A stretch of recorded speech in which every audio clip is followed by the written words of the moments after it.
Hello, friends. Good evening, all of you. Good evening, Sharmila. Good evening, everyone.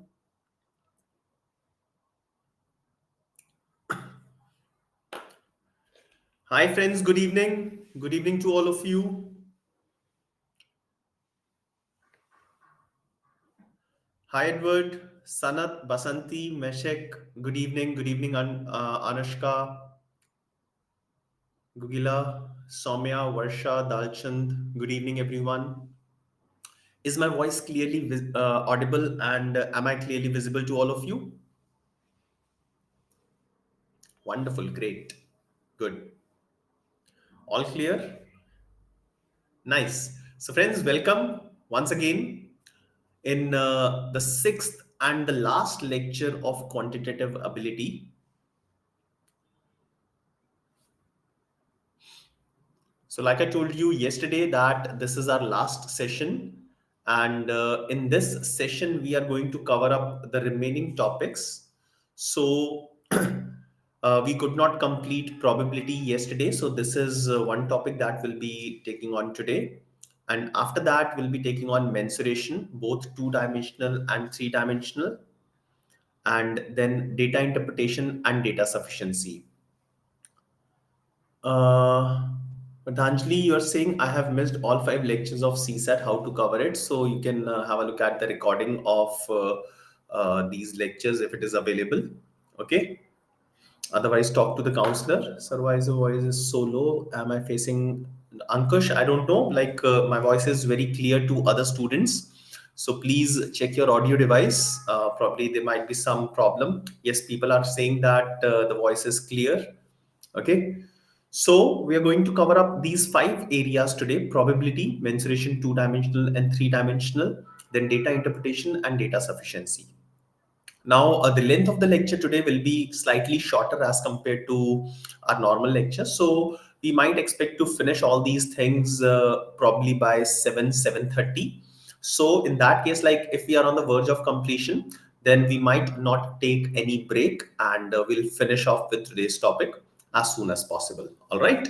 So friends, let's begin. So yesterday we have covered permutation combination and so please provide us the most modern chapter among all. Asha, you are asking about the most important chapter out of all the things that we have covered today. So, if so, frankly telling you, if I look at the last 4 or 5 year papers of CSAT, okay, so you will find that there is no fixed weightage or there is no chapter which covers more weightage consistently, right? So every year you will see a change in the weightage of all the topics. Fine. So it cannot be said, but out of all the chapters, I would say that number systems is very important. So whatever things we have covered in the first lecture, those things were very important. Then after that, percentages, profit and loss, and then ratios and its applications. So these areas are very important. All right. Okay. So let's begin. So yesterday we have covered permutation combination, and I've told you, I've suggested you to practice some questions on permutation combination, because some things that we have learned yesterday, they might be used in today's lecture. All right. So today's lecture is probability. Okay. So let's have a look at what probability is. Now, if I'll ask you about the English meaning of probability. So what do you understand by probability? Yes, anyone. What do you understand by probability?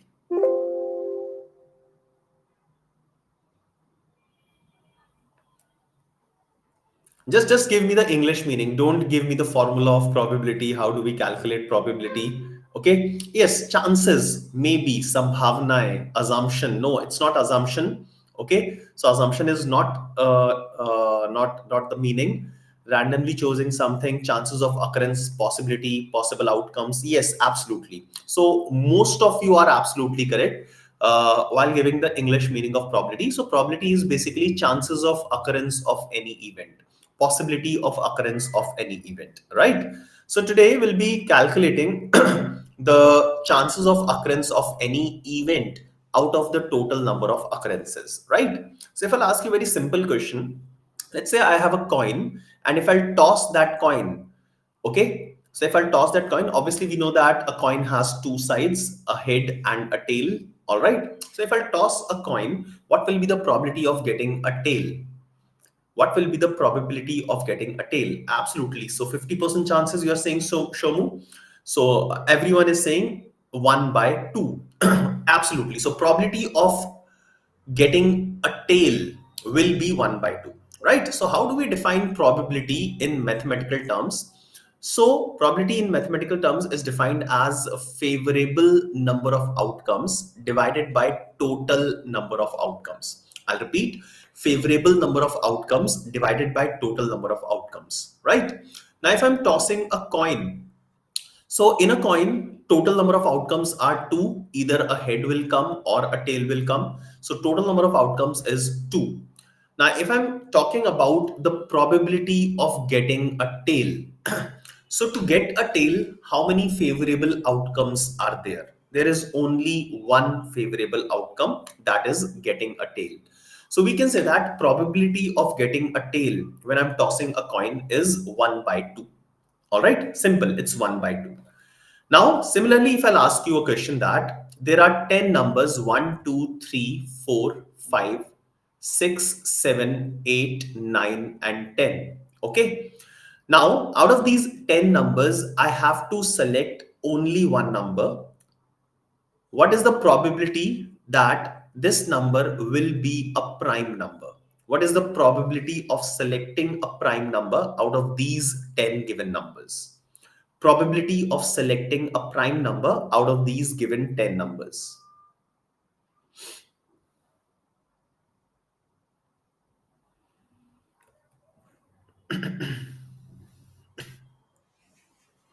Probability of selecting a prime number out of given 10 numbers. Okay. Now, which all numbers are prime out of these numbers? So 2 is a prime number, 3 is a prime number, 5 is a prime number, and 7 is a prime number. So there are 4 prime numbers. Okay. So 2, 3, 5, and 7, these are 4 prime numbers, right? So if I have to select one prime number, so it will be 4C1. So this will be the favorable number of outcomes. What will be the total number of outcomes? It will be 10C1. All right. So 4C1 upon 10C1, it will come out to be 4 upon 10. You can simplify and write it as 2 upon 5. And 2 upon 5 will be the final answer. Okay. So here I was selecting one number. So probability of getting it a prime number is 2 upon 5. Now, again, similarly, from these 10 numbers, I have to select two numbers. All right. So what is the probability that both these numbers are prime? What is the probability that both the numbers are prime?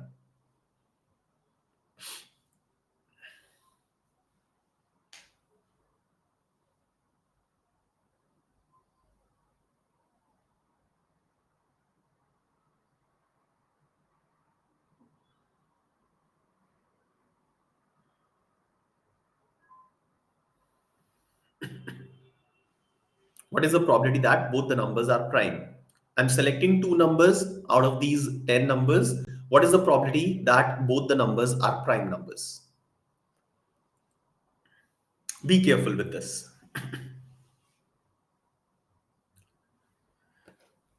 Now, let's talk about, first of all, the total number of cases, the denominator. Okay, let's talk about the denominator. Now, out of 10 numbers, I'm selecting two numbers. So what is the total number of ways of selecting two numbers out of 10 numbers? Yes, total number of ways of selecting two numbers out of 10 numbers. It will be good. It will be 10C2, right? So this will be the denominator. Now, if I look at the previous question, I was selecting only one number. So number of ways of selecting one number out of 10 numbers was 10C1. Now here, since I'm selecting two numbers, so 10C2 will be the total number of ways of selecting two numbers from 10 numbers, right? Now, Let's talk about the numerator, right? Favorable number of cases. I want both the numbers to be prime numbers. Okay. How many prime numbers are there? Four prime numbers. So favorable number of cases will be selecting two prime numbers out of four prime numbers. So it will be 4C2. So the answer will be 4C2 divided by 10C2. All right, 4C2 divided by 10C2. You can simplify it. It will come out to be 12 upon 90 or 6 upon 45, or you can say that 2 upon 15. Right? So final answer should be 2 upon 15. Am I clear? Okay, I'll repeat it. So total number of ways will be selecting two numbers out of 10 numbers, and a favorable number of cases will be selecting two prime numbers out of four prime numbers, right? So 4C2 divided by 10C2, you can simplify this. Okay, you can simplify this and you will get your answer, right? Now, similarly, if my question is select two numbers. Okay, so two numbers are selected out of these 10 numbers. What is the probability that one of them is prime and the other is composite?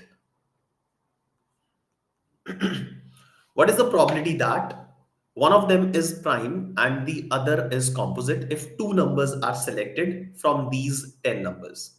Be careful in this.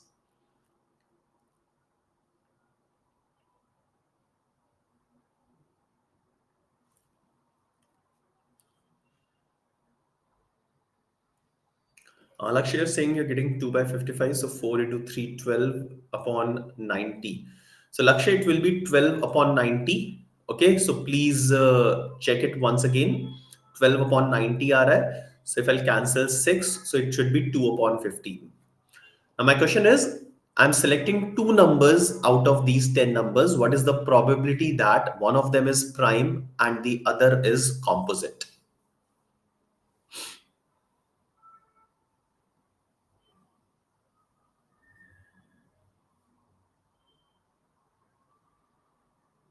Okay, Sanjana, Khushi, Somu,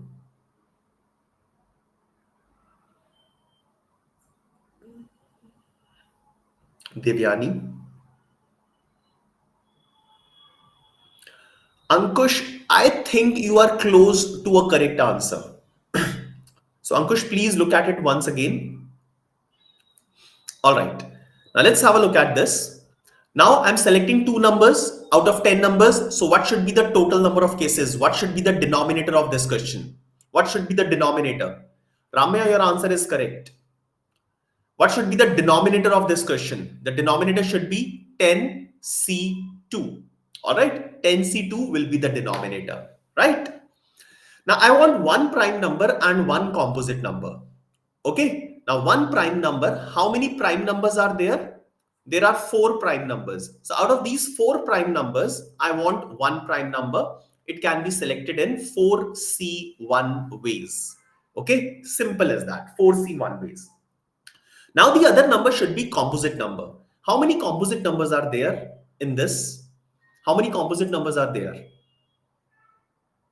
So there are five composite numbers: 4, 6, 8, 9, and 10. There are five composite numbers. One is neither prime nor composite. So there are five composite numbers. So out of five composite numbers, one composite number has to be selected. It will be selected in 5C1 ways. So 4C1 into 5C1 divided by 10C2 will be your answer. Okay. So it will be 20 upon 45. Okay. 20 upon 45, right? So you can cancel out the common factor. 4 upon 9. I believe 4 upon 9 should be the final answer. Am I correct? So can you please check the calculations? 4C1 into 5C1 divided by 10C2 should be the final answer. Okay. Asha, 45 is 10C2, the value of 10C2. 45 is the value of 10C2. So you can simplify 10C2. 10 into 9 divided by 2, it will be 45. Okay. So this is the answer, 20 upon 45. So 4 upon 9 is the final answer. All right. Okay. So this is how we'll be working in probability. Okay. This is how we'll be working in probability, right? Now, Asha, you are asking very silly questions like नीचे वाले में 15 लिखा है, ऊपर 45 लिखा है. So this is after simplification. This is after cancelling out the common factors. Okay. So please don't look at the final answer.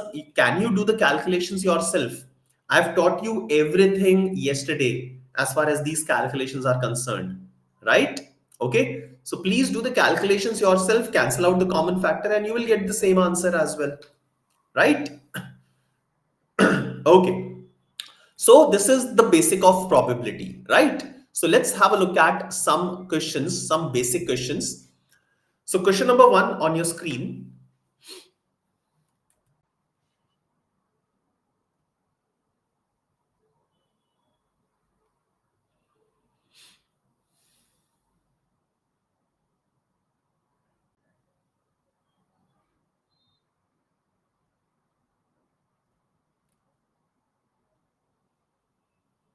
Quickly give me an answer in terms of option A, B, C, or D.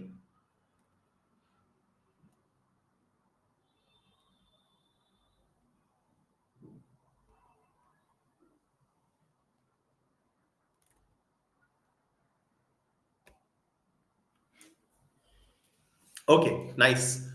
Now, one coin is tossed. What is the probability of obtaining a head? We have already discussed that. It will be 1 upon 2.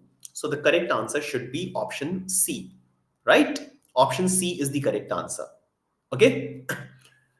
Next, what is the probability of obtaining a tail? Obviously, again, it is 1 by 2, right? Okay. Now let's move on to the next question. Now let's increase the number of coins. Now the number of coins is 2. So two coins are tossed. Two coins are tossed. Now tell me what is the probability of getting one head and one tail.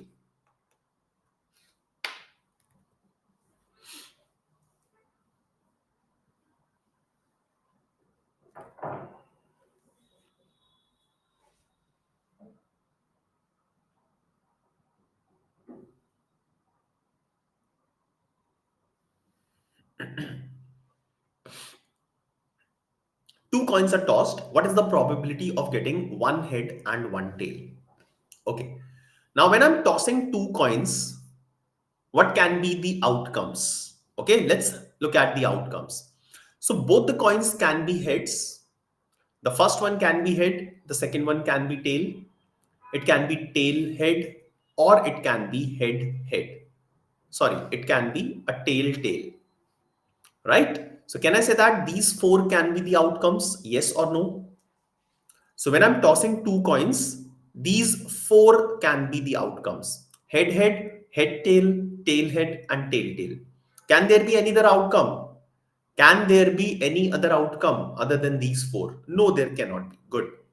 Okay. Now, so what will be the total number of outcomes? What will be the denominator? The denominator will be 4. All right. Okay. Now, as a favorable case, I want one of the coins to be head and the other to be tail. It is not mentioned that the first should be head or the first should be tail. Okay. So out of these four outcomes, these two outcomes have one head and one tail in them. Okay. So there are two favorable cases. So 2 upon 4 will be the final answer of this question. All right, 2 upon 4 will be the final answer, right? Now, next question, what is the probability of getting two heads? What is the probability of getting two heads?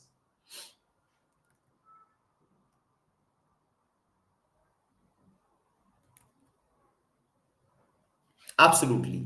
Now, probability of getting two heads, there is only one case, okay? So, 1 upon 4 will be the final answer of this question, right? Great. Now, let's move on and look at the next question. Now, next is if three coins are tossed. So, two coins, we have done the questions. So, two coins, two coins, two coins. Now, let's toss three coins. Okay. So, three coins are tossed. Ankush, thoda wait karo. So, please wait for a few minutes. We'll talk about that. ठीक है.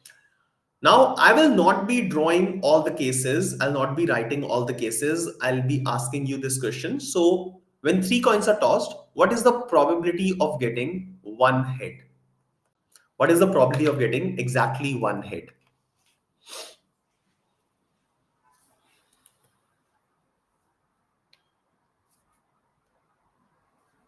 All right, good.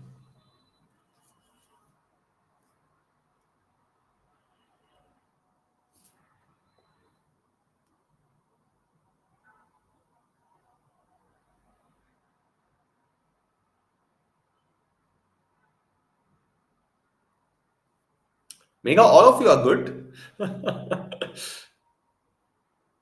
So I've got a lot of answers. So yes, all of you are good. So three coins are tossed. So let's make all the cases. So heads, heads, heads, all three heads, two heads, one tail. So there can be different possibilities when I have two heads and one tail, right? Then one head and two tails,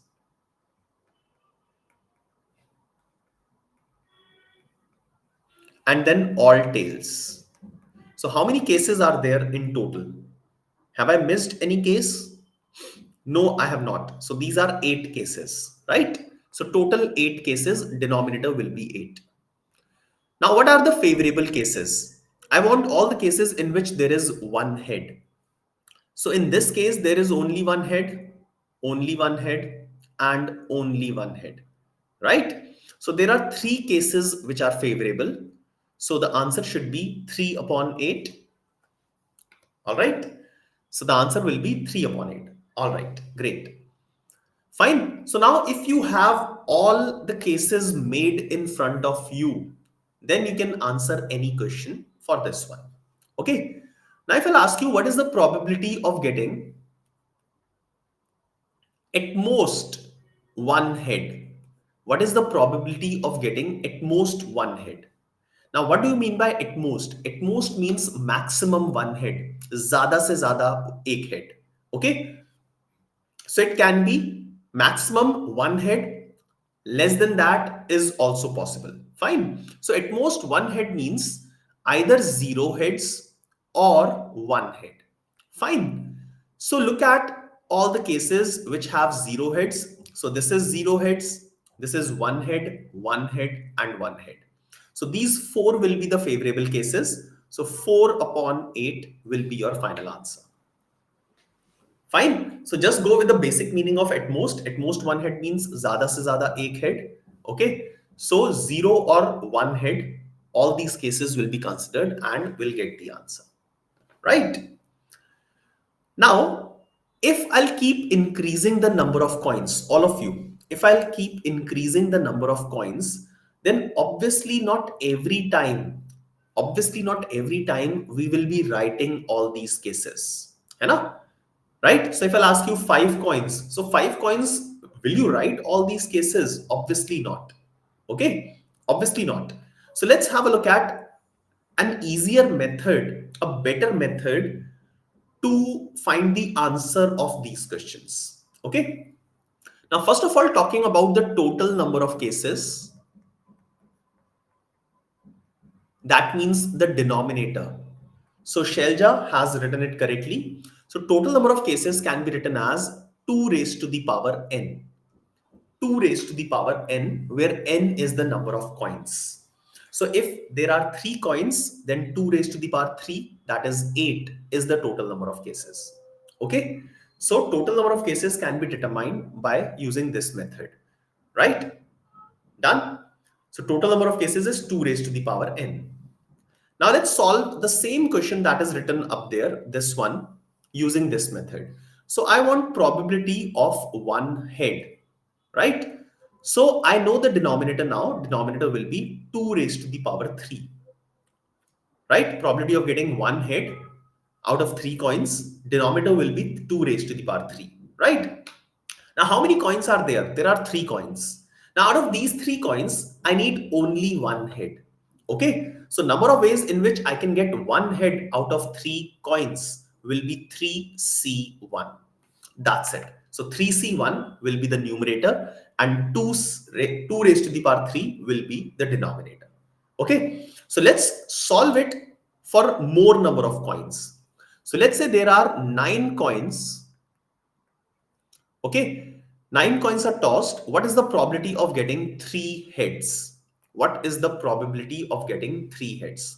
All of you, please write your answer. So you can write the answer in terms of power or in terms of combination. ठीक है, combination और powers के terms में लिख सकते हो. There is no need to simplify your answer.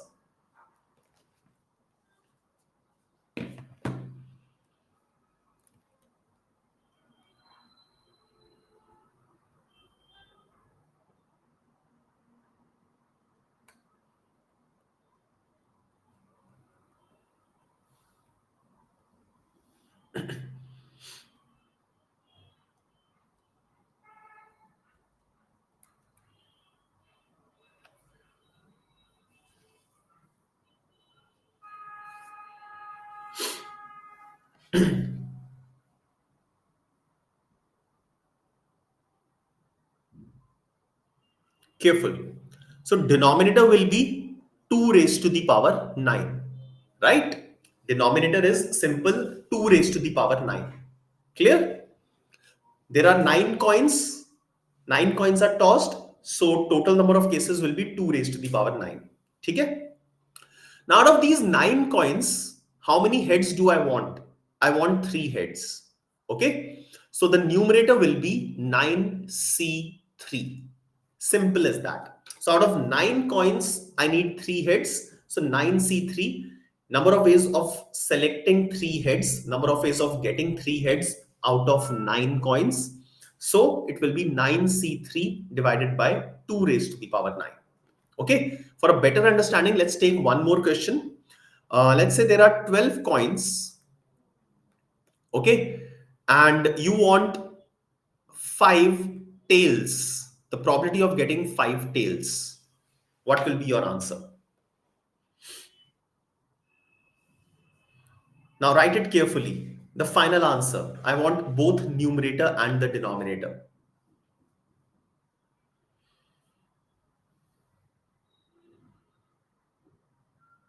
Manikandan, your answer is complete correct. Shelja, Sanjana, Devyani, Chetan, and plenty of you. Good, good. So denominator will be 2 raised to the power 12. No problem at all. Numerator will be out of 12 coins, I need 5 tails. So 12C5. Okay. So numerator will be 12C5 and denominator will be 2 raised to the power 12. Right. Now you will be able to answer every question based on coins. So there are some questions which are based on coins. So in the PPT, you will find only 3 coins. I have given you a general method using which you can find out, solve every question related to coins in probability. Okay. Let's take one final question on probability and then we'll move on to our next chapter, that is mensuration 2-dimensional and 3-dimensional. So in a class of students, there are 10 boys and 15 girls. 3 students are chosen at random. What is the probability of selecting 1 boy and 2 girls? Careful, huh? So please do not simplify your answer. First of all, write your answer in terms of combination. Both the numerator and the denominator, write it in terms of combination. And then we will simplify it. Okay, we will simplify it, but do not simplify it right now. Write your answer in terms of combination. There are a total of 10 boys and 15 girls.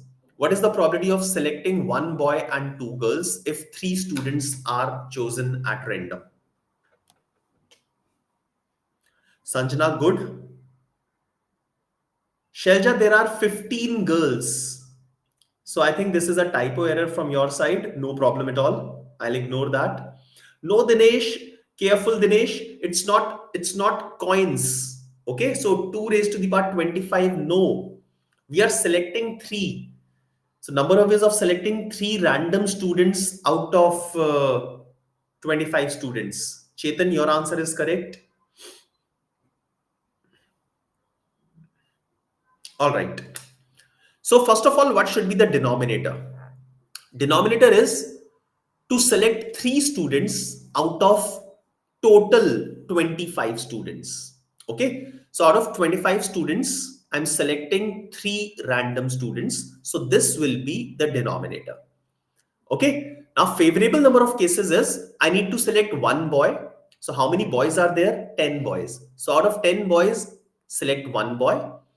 And I need to select 2 girls out of 15 girls. So 15C2.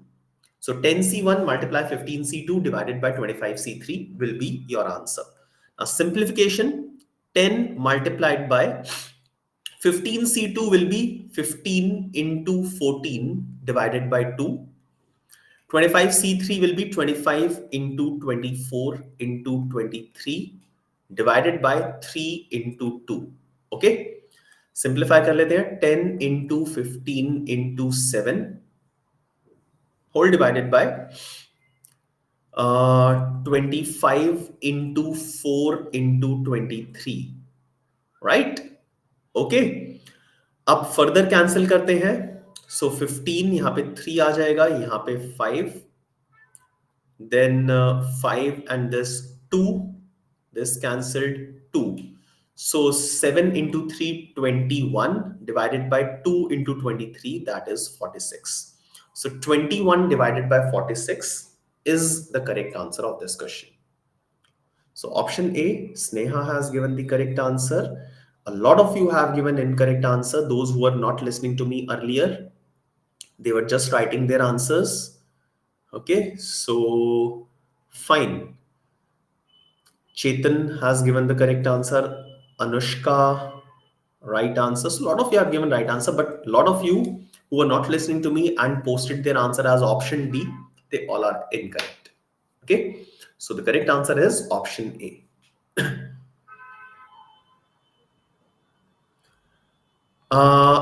Akshay, you are asking how to calculate this value.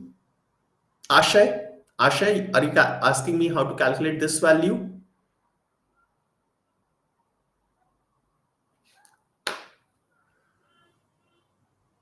Huh. So Ashay, were you there in yesterday's lecture? No, I think you have missed the last portion, permutation combination. So you'll have to go back, attend that lecture, and so you were not there, right? So you should not be asking if you have missed a lecture. Okay, I've already covered all these things. So watch yesterday's lecture, then you will be able to understand all these things. All right. Okay. Now moving on, our next topic. Moving on to our next topic, mensuration two-dimensional. Okay.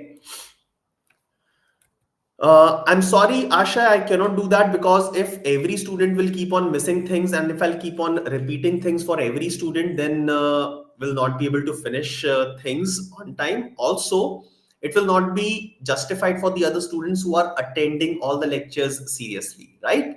So if you have missed something, obviously those things will not be repeated because they were already covered. So you will have to go back, watch the recording, and then you will understand things. Okay.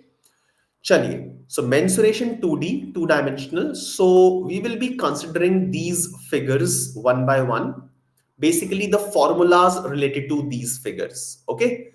Now, mensuration is a chapter which is completely based on formulas. Only formulas, nothing more than that. Okay. Right.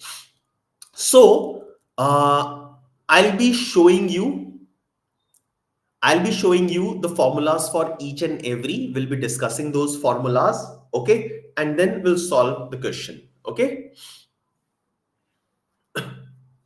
Right. Chaliye. So let's begin. So first of all, triangles. Kanchana, thank God it's formulas. Why? So you are good in cramming up the formulas.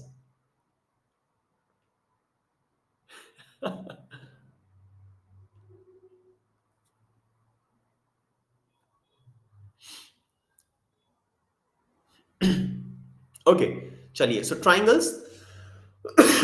Some of the properties of triangles that you must know. Number one, some of the three angles, some of the three interior angles in a triangle is always 180 degrees. Number one.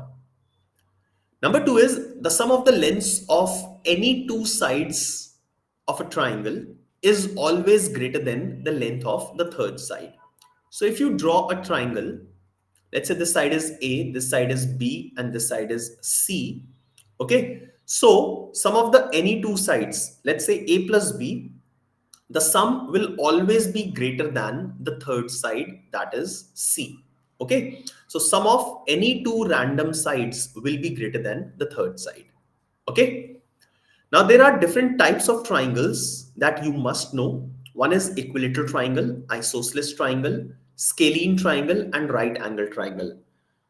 Anushka is saying that you read this in class 6. Yes, everyone covered this in class 6. So this is very basic things. Huh? So equilateral triangle is a triangle in which all the three sides are equal. Okay. Yes, I will do that. So equilateral triangle is a triangle in which all the three sides are equal. Okay. Now, if all three sides are equal, then all the interior angles are also equal. Okay. So equilateral triangle, all sides are equal and all angles are equal. Right? Now, what is isosceles triangle? What is isosceles triangle?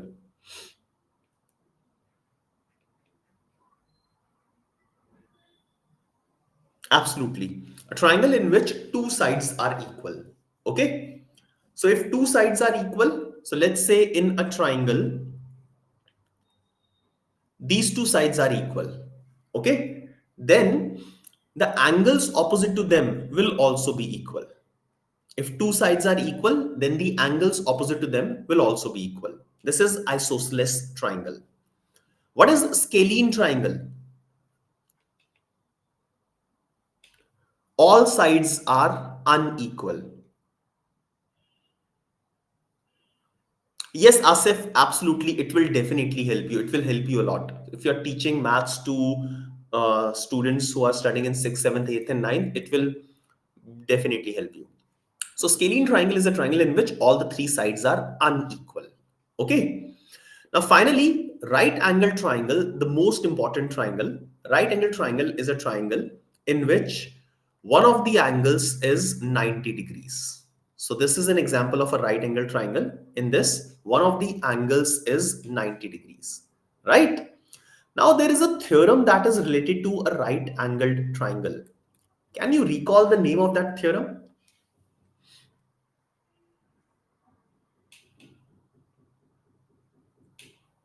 Absolutely, Pythagoras theorem. Okay. Now, Pythagoras theorem, if A, B, and C are the sides, then the sum of the squares of perpendicular sides, the sum of the squares of perpendicular sides will be equal to the square of the hypotenuse.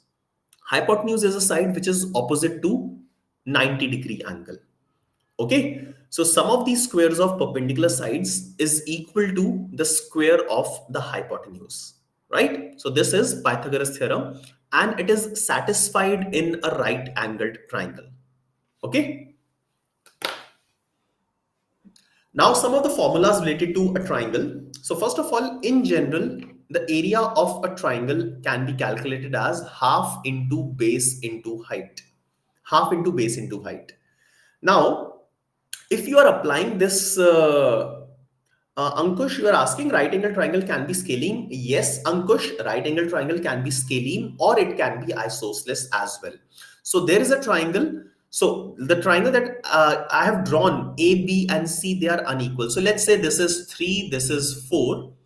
Okay. So what will be the value of hypotenuse?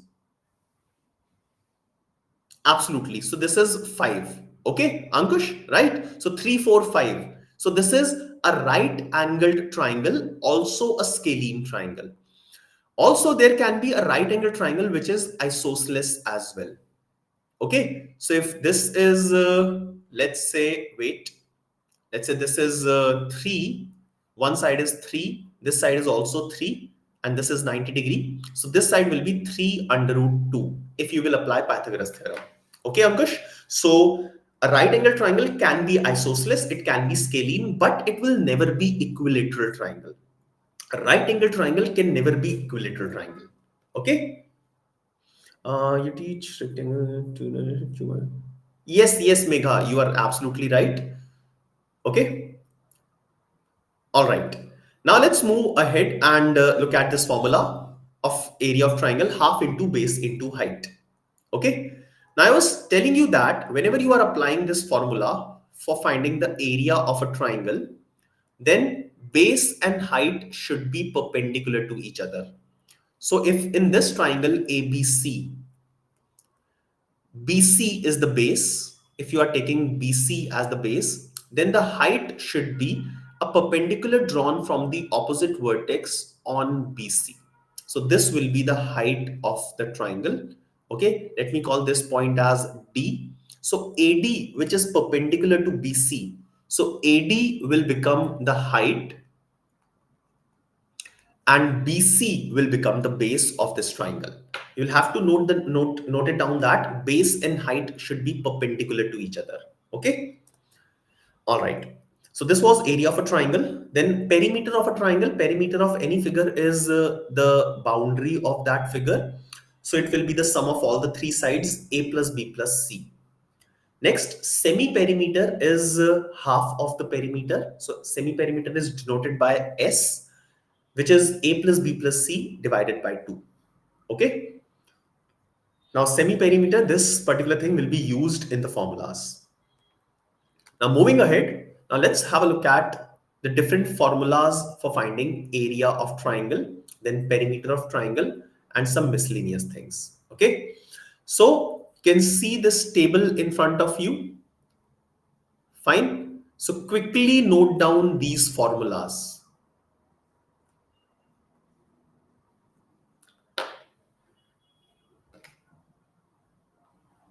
So there is a direct formula for finding the area of an equilateral triangle. Ritika, this one is Heron's formula. Under root of s into s minus a into s minus b into s minus c. This is called Heron's formula. Okay. So equilateral triangle, the area is root 3 upon 4 a square, where a is the side, perimeter is 3a. For isosceles triangle, area is written. For scalene triangle, area is written, right? Then for right angle triangle, half into base into height. So note down all these formulas.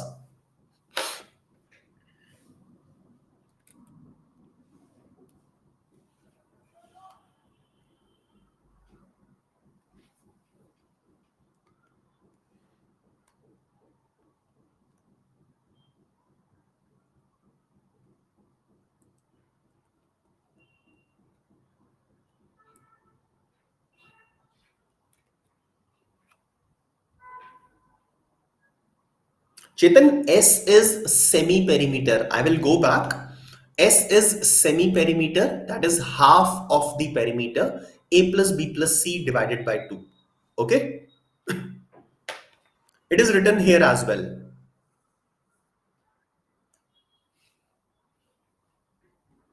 PU, you can take PQR as well. You can take anything.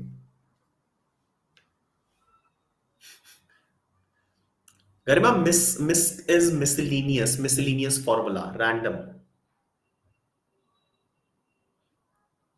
Ramya, this formula can be applied for isosceles triangles.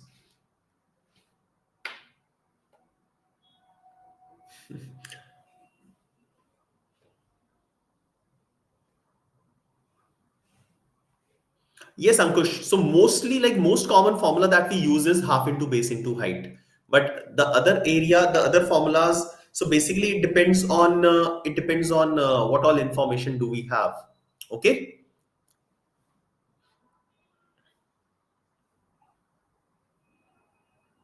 Megha, this formula is common for all of them. Okay. Sum of the sides divided by 2. Why it is written in scalene? Because S semi-perimeter is used only in this formula. Okay. All right. Now let's move on to the next things. quadrilaterals. Quadrilaterals, that means four-sided figures. Okay. Now, the formulas related to four-sided figures, now I'm displaying. So all of you make a note of these formulas as well.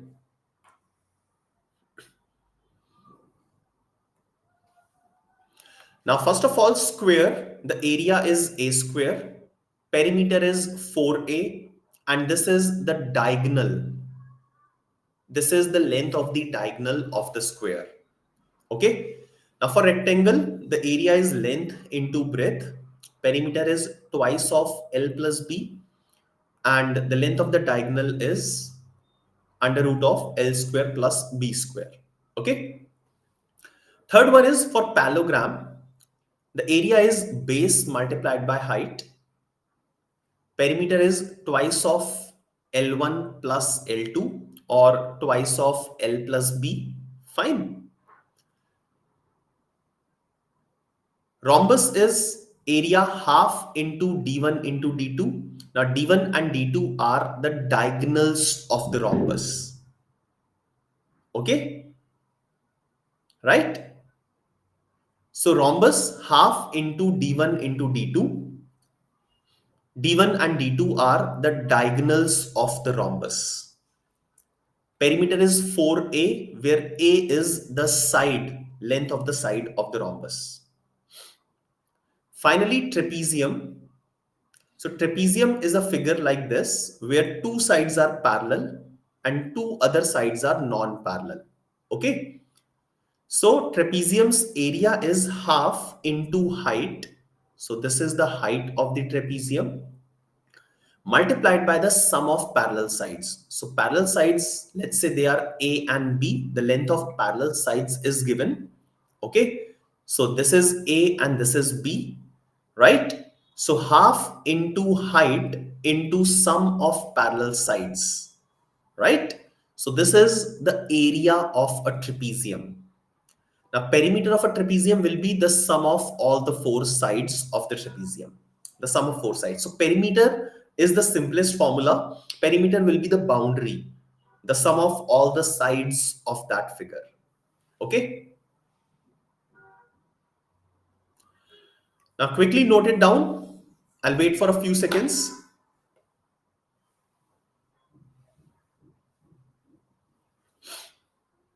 Noted. All right. Now, our next figure will be a circle.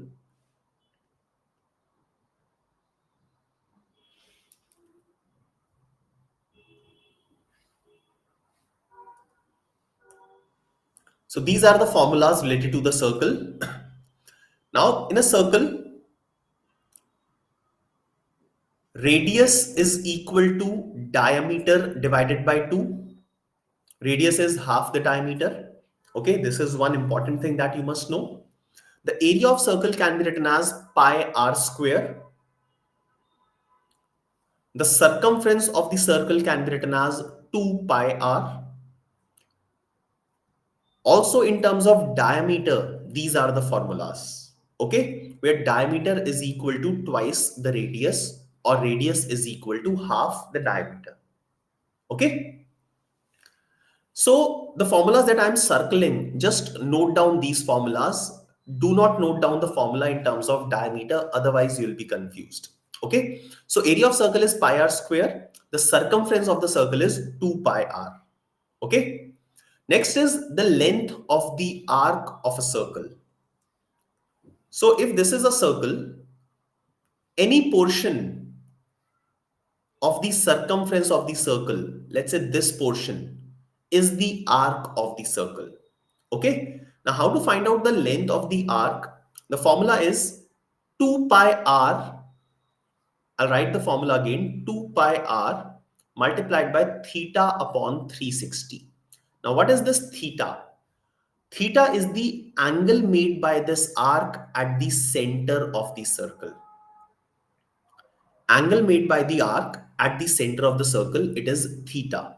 So theta upon 360 multiplied by 2 pi r will be the length of the arc of a circle which is making an angle of theta at the center of the circle.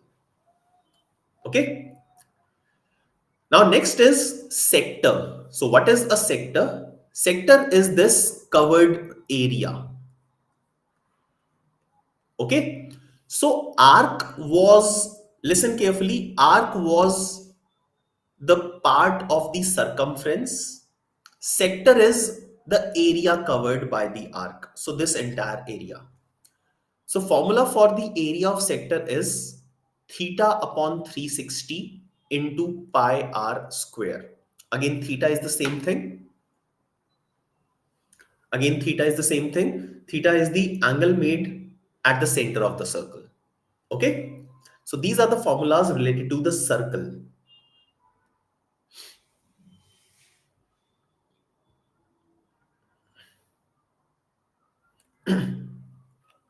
Fine. Chaliye. So let's start solving these questions. Question number one on your screen now.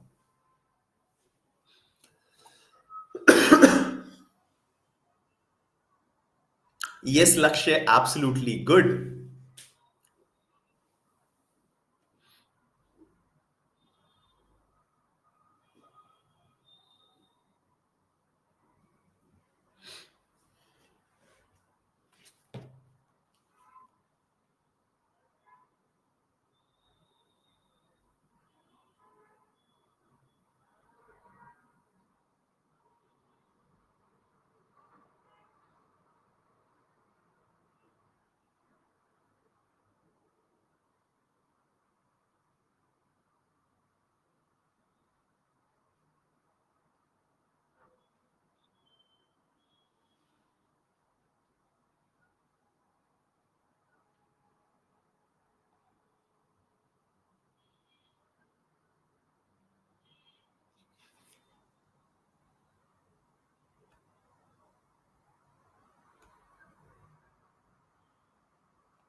Most of you are giving correct answer. The perimeter of two squares are 48 and 64. What will be the perimeter of the third square, whose area is equal to the difference between the areas of the two squares? Now, let's talk about these squares one by one. Now, first of all, this square whose perimeter is 48. Now, please help me. If 48 is the perimeter, what will be the length of the side? What will be the length of the side? Absolutely, it will be 12. 48 divided by 4. Okay. 48 divided by 4, that is 12 will be the length of the side. Okay. Now, what will be the area of this square? What will be the area? It will be 12 multiplied 12, that is 144. Done with the first, okay, perimeter of first, side of first, and area of first. Then perimeter of second square is 64. What will be the side of this square? 64 divided by 4, that is 16. And what will be the area of this? 16 into 16, that is 256. Okay. Now these are the two areas of the squares. Now we want a third square whose area is equal to the difference. So what is the difference here? What will be the area of third square? It will be 256 minus 144. That is 112. This is the area. Okay. So what will be the side of this square? It will be under root of 112, right? Under root of 112. So after simplification, what will be under root of 112? Under root of 16 into 7. Under root of 16 into 7. That is 4 under root 7. 4 under root 7 will be the side of this, and perimeter of this will be 4 times the side, that is 4 into 4 root 7, which is 16 root 7. So 16 root 7, maximum number of students have given a correct answer.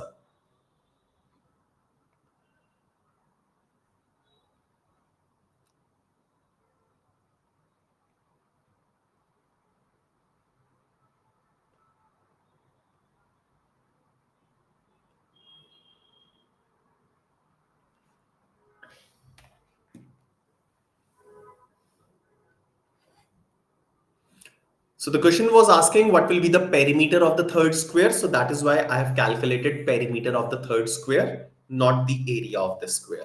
Okay. Next question, question number 2.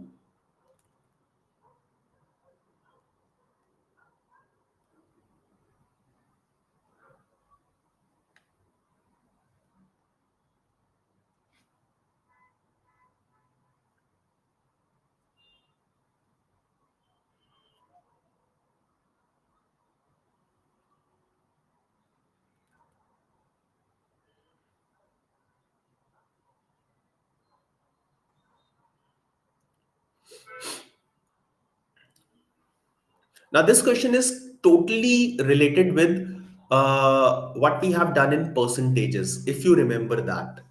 Okay. So I have taught you something in percentages. That particular thing will be applied here as well.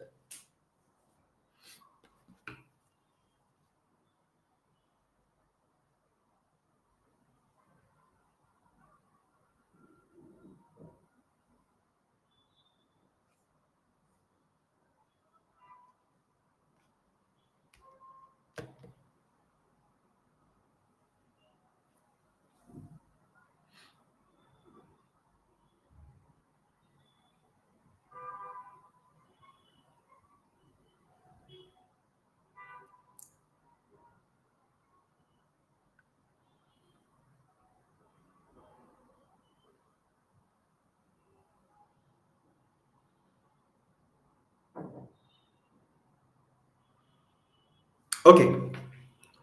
Now, two methods can be used. One is I can start by assuming length and breadth. So let's say length is 10 and breadth is whatever. Like you can assume length as 20 as well. So you can assume length as 20 and breadth as 10. Okay. So area will be 20 into 10, that is 200. You can assume any values. Now, if the length is increased by 20%, Chetan, you can assume both has 10 also. So I'll assume both has 10. Okay? Just for your satisfaction, I'll assume both has 10 also. Does not matter. So area is 100. 10 into 10 is 100. Length is increased by 20%. So length will become 12. Breadth is increased by 30%. It will become 13. Okay? So, Ketan, every square is also a rectangle.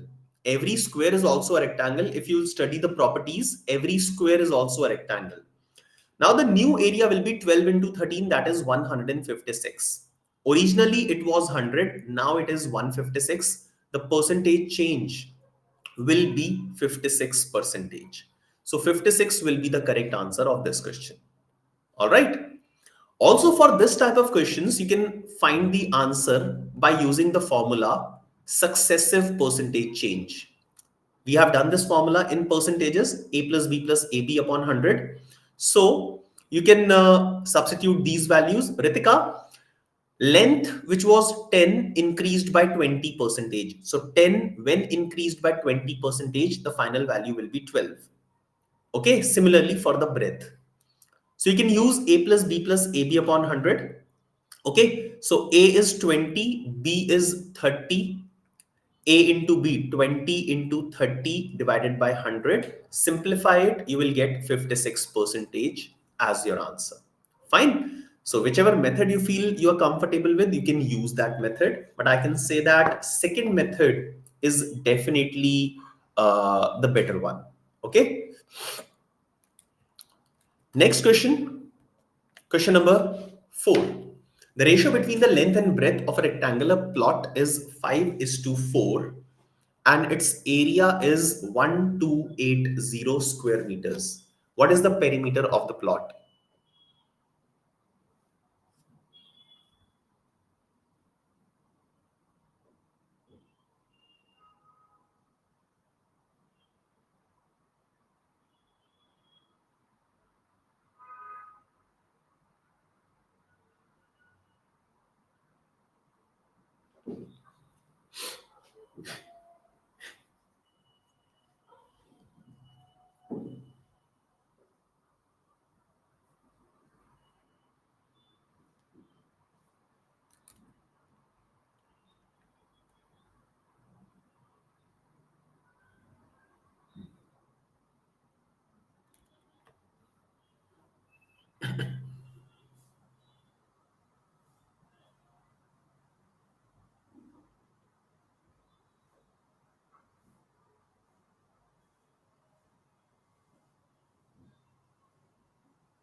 Okay. Now, ratio of length and breadth is 5 is to 4. So you can assume length as 5x and breadth as 4x. Okay. So length is 5x, breadth is 4x. Area will be 5x into 4x, that is 20x square, which is given as 1280. Right. So get the value of x. So x square will be how much? X square कितना आ जाएगा? 64 and x will be how much? X will be how much? X will be 8. Done. Now you have to find out the perimeter of the plot. So once you have got the value of x, you can substitute this value of x for length and breadth. So length will be 5 into 8, that is 40. Breadth will be 4 into 8, that is 32. Shelja 32, not 16 but 32. So perimeter will be twice of L plus B, that is twice of 40 plus 32, that is 144. So 144, option D, yes, it is the correct answer. Clear?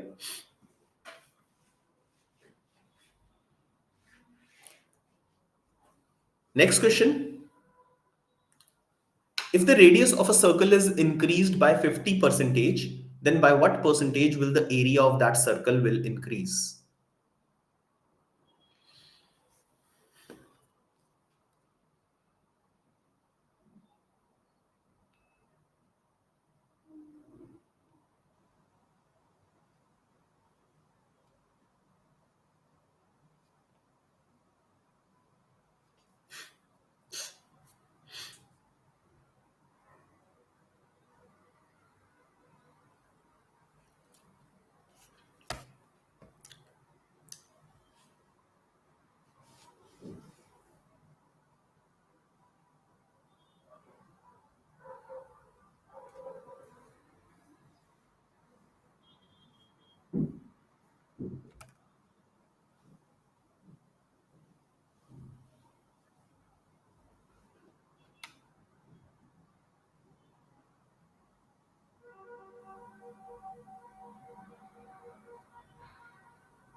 Okay, great, good.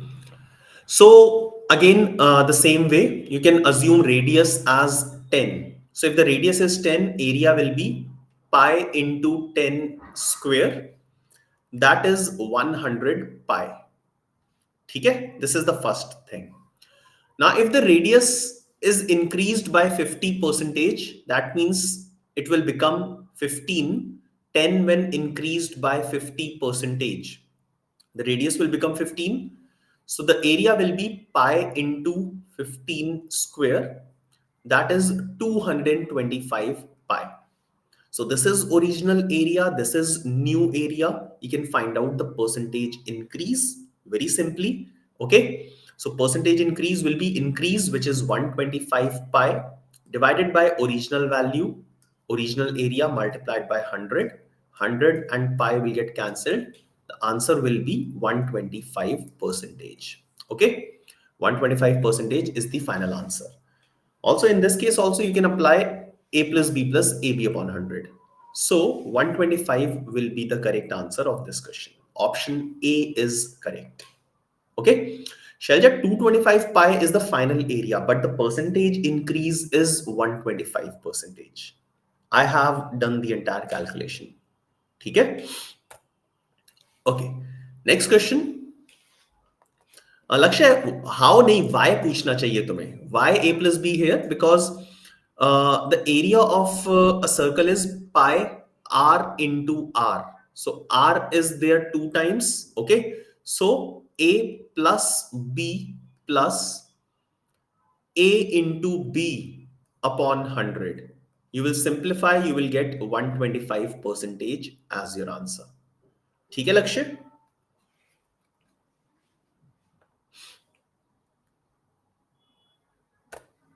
Okay, now question number 7.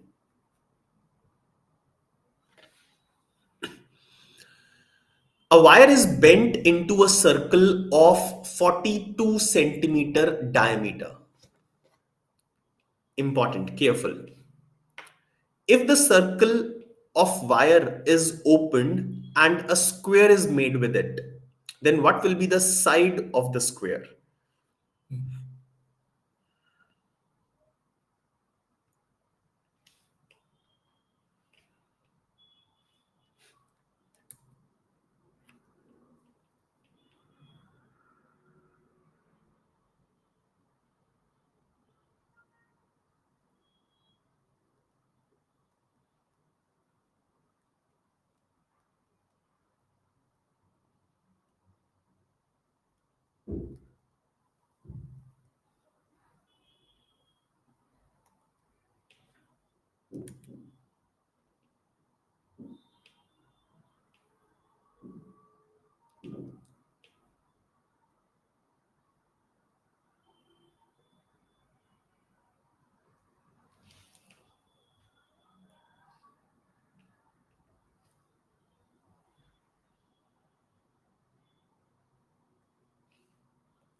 Now, there was a wire which is bent to form a circle.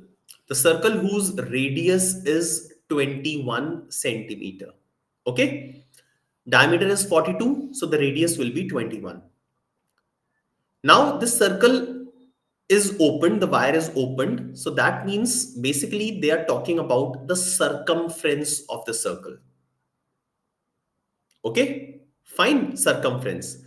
So what will be the circumference of the circle? It will be 2 pi r, that is 2 into the value of pi is 22 upon 7 multiplied by the radius, that is 21.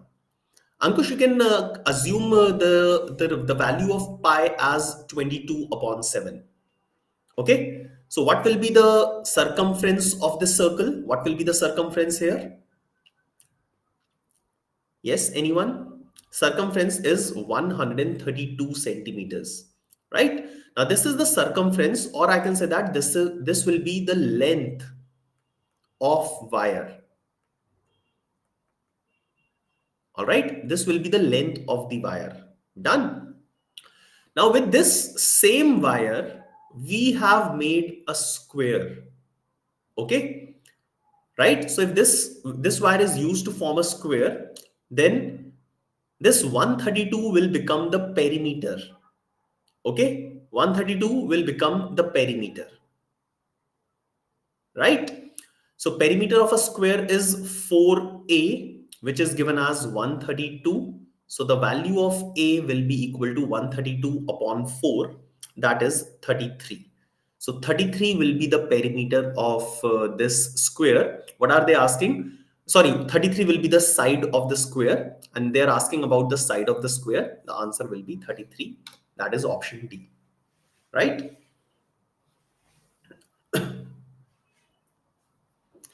Great. Now moving forward, the next is mensuration 3D. So now here we'll be looking at the formulas which are which are related to three-dimensional figures, right? So all of you once again pick up your pen and the formula copy and quickly note down these formulas. So the first set of formula for cube and cuboid. Now volume, then this is lateral surface area,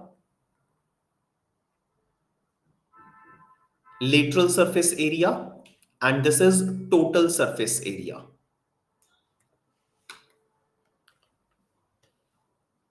So quickly note down the values. Yes, Sibam, this topic is important.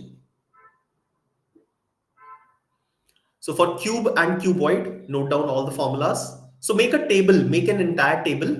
Okay.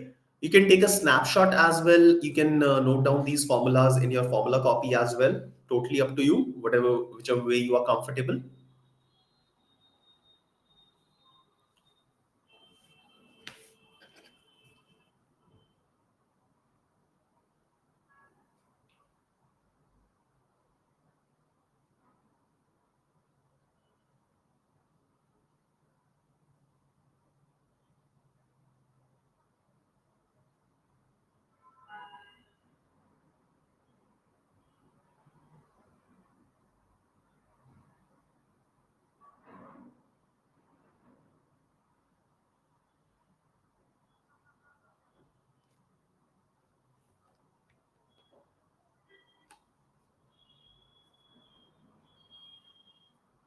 Shubham, I don't know.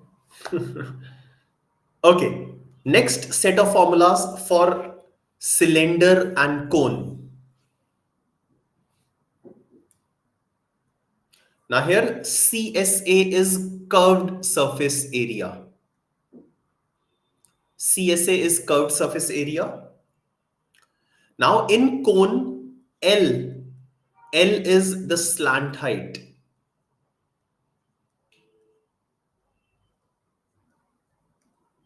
Okay, L is the slant height. The value of L can be calculated like this. Now, Himlata, difference between lateral surface area and total surface area. So total, as you understand with the word total, but understand what is lateral surface area. Okay, lateral surface area for any object is, wait, I'll take an example. Uh, Give me a few seconds. Okay, so consider this bottle. Okay, so this is a cylindrical bottle. Fine. So this portion which is there is lateral surface, and these top and bottom, if I'll exclude the top and bottom, the remaining surface area is called lateral surface area, right? So excluding, if I'll not include the top and bottom, then it will be lateral surface area. So consider the room in which you are sitting. Room, okay? So room has four walls, ceiling and the floor, okay? So if you will not consider the area of ceiling and the floor, then the area of four walls is called the lateral surface area. Total surface area will include all the surfaces which are available, okay? Yes, exclude the top and bottom.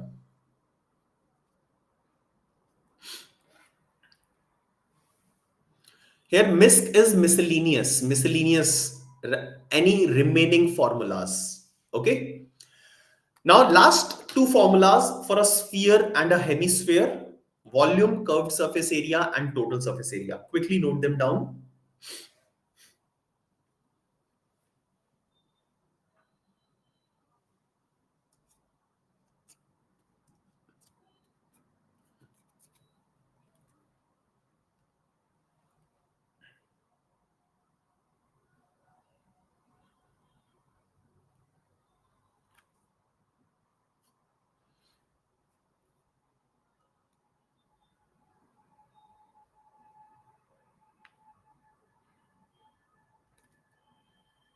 All right. So let's solve questions. Question number one.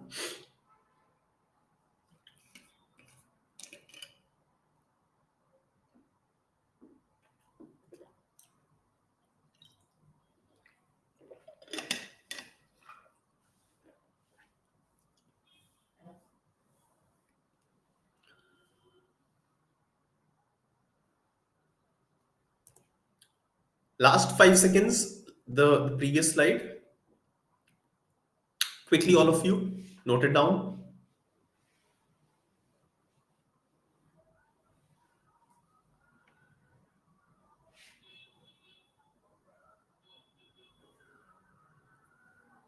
Okay.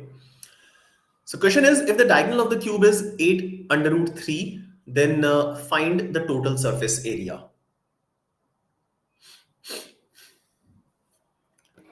Now the formula for the diagonal of the cube is a under root 3, which is given as 8 under root 3. So the side of this cube will be 8. Okay, this will be the side. Now total surface area, the formula is 6a square. So that is 6 multiplied by 8 square. 6 into 64, that is 384. So 384, option A is the correct answer. Okay. Like I told you, a direct usage of formulas you will see in these questions. Question number two, find out the length of the longest stick that can be kept in a box of length 8 centimeter, width 8 centimeter, and height 1 centimeter.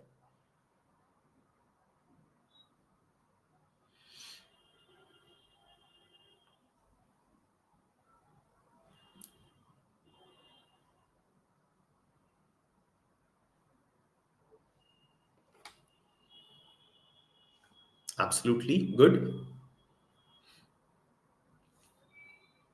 All of you are correct.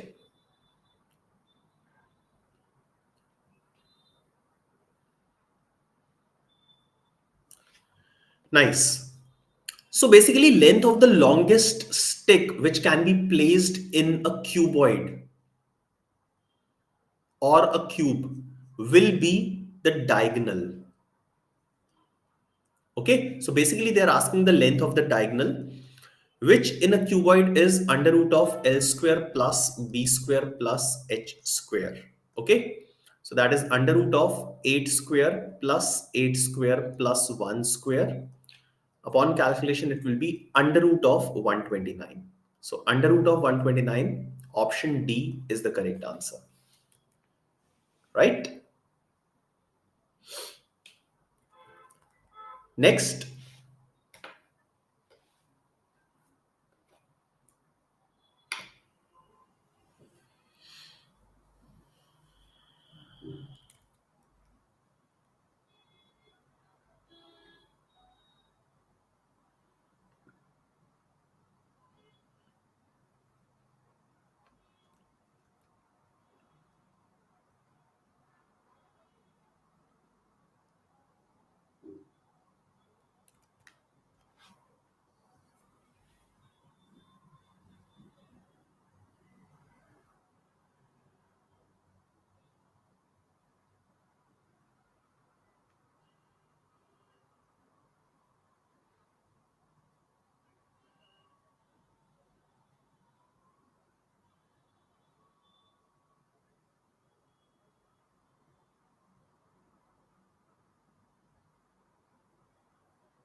good. All right.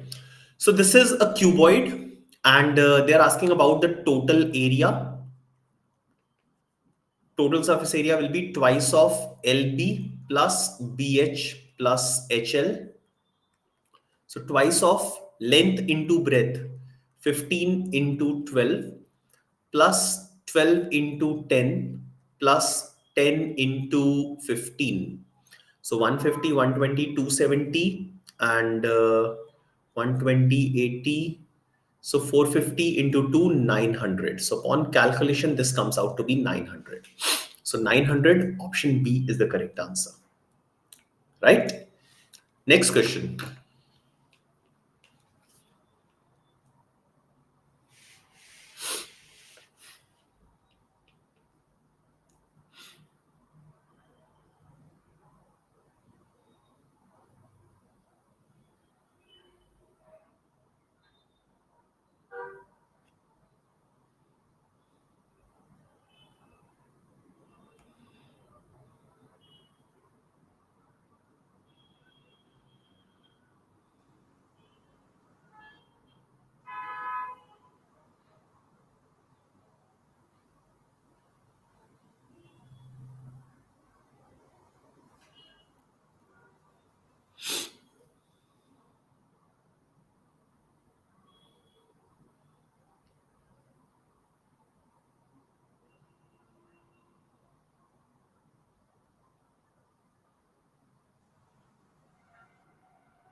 Okay, nice, good.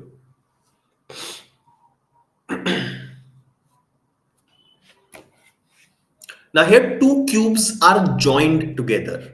Okay, so if this is one cube and this is another cube and they are joined together, fine. So the dimensions are 5 into 5 into 5.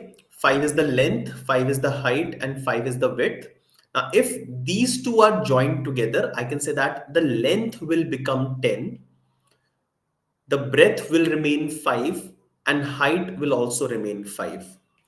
Okay, so one of the dimensions length will increase and it will become 10. Okay, so this will be the dimension, these will be the dimensions of the resulting cuboid. Okay, right? Now you'll have to find out the total surface area of this resulting cuboid. Okay, so you can use the formula twice of LB plus BH plus LH. The answer will be 250. Okay, so 250 will be the correct answer of this question.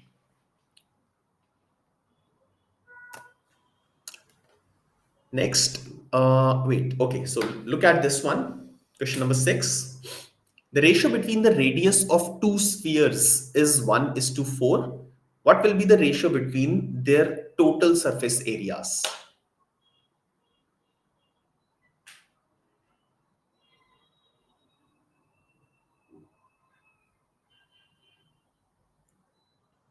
Ankush, yes, but that is not the correct way. आप क्या कर रहे हो? 5 cube plus 5 cube. So 5 cube is the volume. You are adding the volumes. So the volume was not asked. The surface area was asked. Okay. So coincidentally, luckily you are getting the correct answer, but that is not the correct way of doing that question.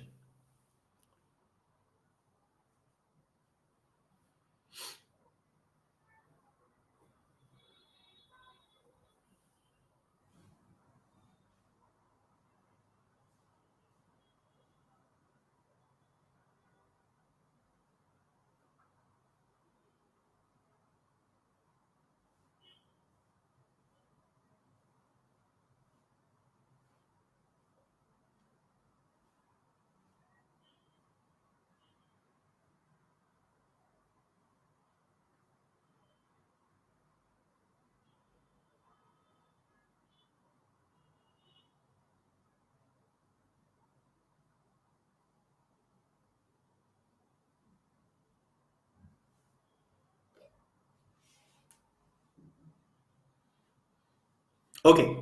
Now, ratio between the radius of two spheres. So let's say R1 and R2. R1 is the radius of first sphere and R2 is the radius of second sphere. So this ratio is given as 1 is to 4. Okay, right? Now you will have to find the ratio of their total surface areas. Now, what is the formula for total surface area of a sphere? What is the formula? Total surface area of a sphere is 4 pi r square. Good. So 4 pi r square. So surface area, total surface area of the first sphere will be 4 pi r1 square, and second वाले का क्या होगा 4 pi r2 square. If you'll take their ratios, 4 pi will get cancelled. So r1 square upon r2 square, which can be written as r1 upon r2 whole square. R1 upon R2 की value substitute कर दो, 1 upon 4 whole square, that is 1 upon 16. So 1 upon 16, option A, correct answer.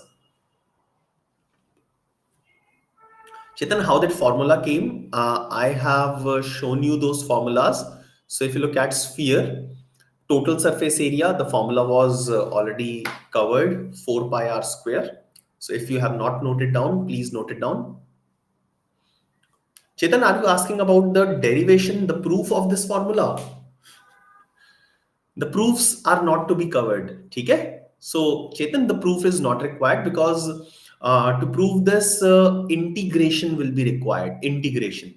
Okay? So, in 12th standard, if you have done integration, so that will be required.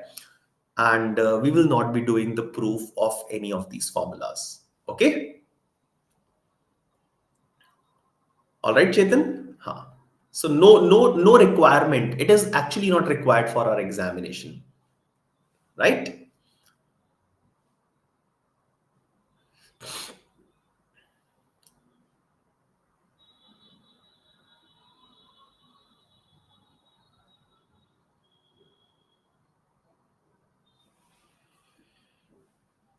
Find the height of a cuboid whose volume is given and the base area. Base area means area of the base is given.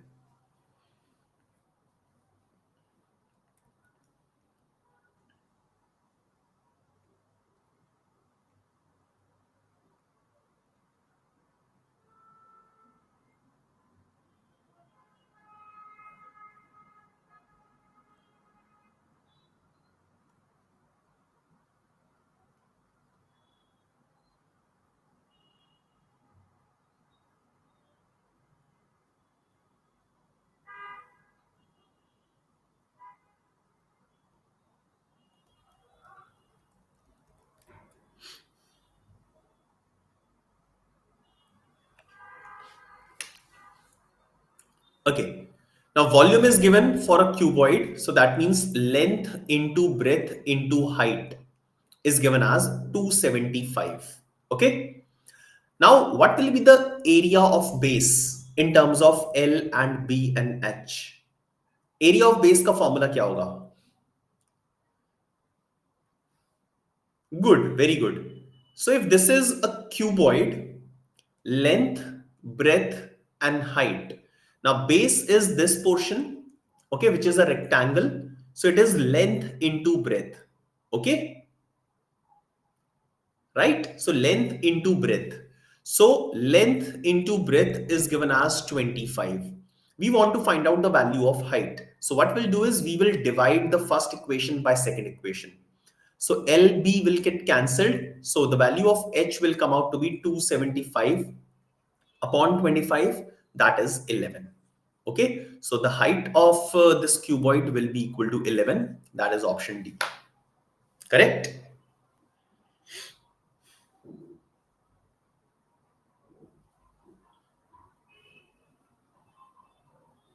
Yes, Manikandan. Yes.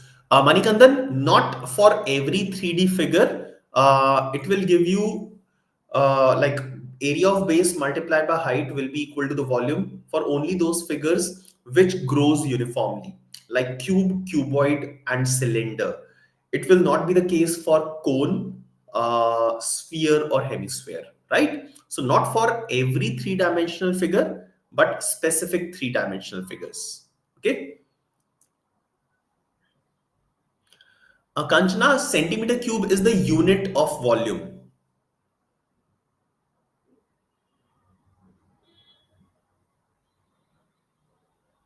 Ankush length and height में confusion होनी नहीं चाहिए ना height is this and length is this okay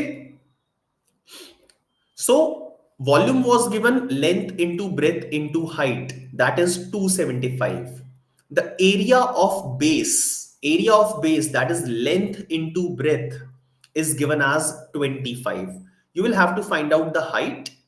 So divide the first equation by second equation and you will get the value of height. Okay, Pihu? Kavana? Done? Okay.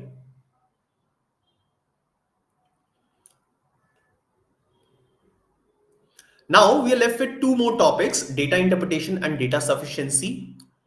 So let's start with our second last topic, data interpretation. Okay. Yes, Kumari, if you substitute, then also you can get the value. Okay. Now, data interpretation is all about the questions which involve calculations, right? Now, what type of calculations will be involved? The calculations which we have learned in percentages. So, if you remember the lecture of percentages, I've taught you some techniques. I've taught you some techniques to do some faster calculations or some basic calculations in percentages. Now, all those things will be covered in data interpretation. All those things will be used in data interpretation. Now, a typical question of data interpretation will be like there will be some data that will be given to us. Okay. Now, this data will be mathematical data in the form of numbers. Now, this data can be given in any of these forms. It can be a table, bar graph, line graph, pie chart, or a caselet. Caselet means in the form of a paragraph. Okay, right? So the data can be given to you in any of these forms, and then based on the data you will be asked some questions. Okay, now these questions will be mostly based on percentage calculations, right? Okay, so let's have a look at the example of every kind of data. So data can be given in the form of table like this. So as you can see, a table. Okay, it can be given in the form of a bar graph. So this is called a bar graph, right? Another form of a bar graph is this. Next, a line graph where these points are joined with the lines. We will look at all the type of questions. This is a pie chart, right? So let's look at some basic questions related to this. Now, in this question, the data is given in the form of a table. Now, this table gives you four companies A, B, C, and D. Year 2001, 2002, 2003, and 2004, and the values are given. Turnover in million of rupees. So basically, the turnover of these four companies in the 4 years is given. Look at the question at the top. Company D's turnover in the year 2004 is approximately what percentage of company B's turnover in the year 2002? So approximately पूछा हुआ है. So you can approximate your answer. ठीक है? All right, Shiza.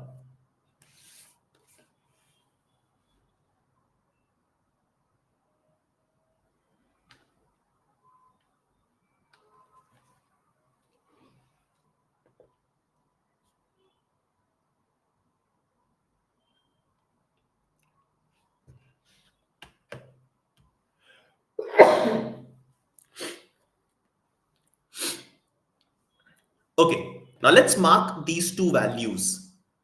Company D's turnover in the year 2004. It is 68.5. This value is what percentage of B in the year 2002? This value is what percentage of 335? So 68.5 divided by 33.5 into 100. This is what we'll have to calculate, right? Now, an easy way, like I told you earlier, look at this value 333, sorry, 335. Okay, 68.5 divided by 335. Okay, now 335, what will be 10 percentage of this value? What will be 10 percentage of this value? Quickly. Good. It will be 33.5, right? 10 percentage of this value is 33.5. So if 10 percentage is 33.5, what will be 20 percentage of this value?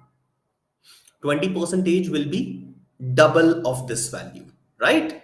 इसका double हो जाएगा. That is 67. ठीक है? My required value up there is 68.5. Can I say that 68.5 is very near to 67? So my answer will be 20% or slightly above 20 percentage, right? Okay. In the question, they are asking what is the answer approximately. So can I safely mark 20 percentage as the answer? Yes, why not? Okay. So you don't have to calculate the exact answer. You just have to find out which of the option is near to the correct answer. Okay. So I taught you this way of solving.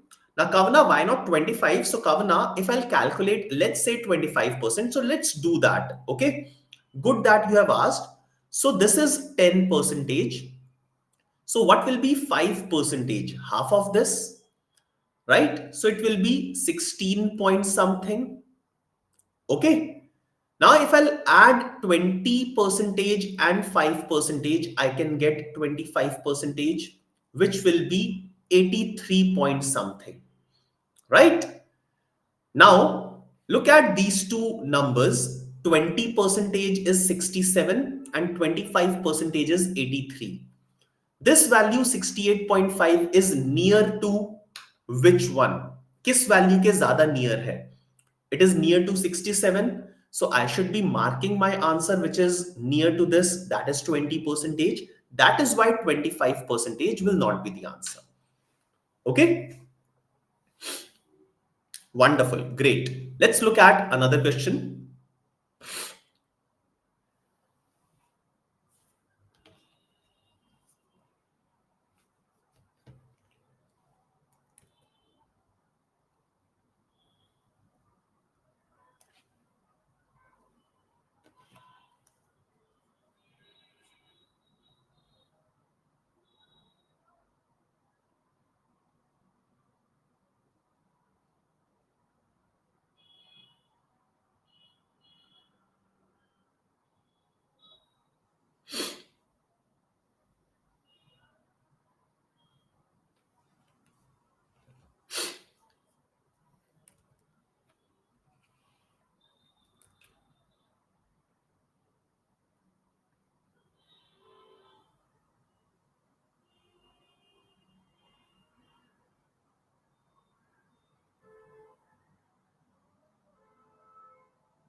Okay, nice.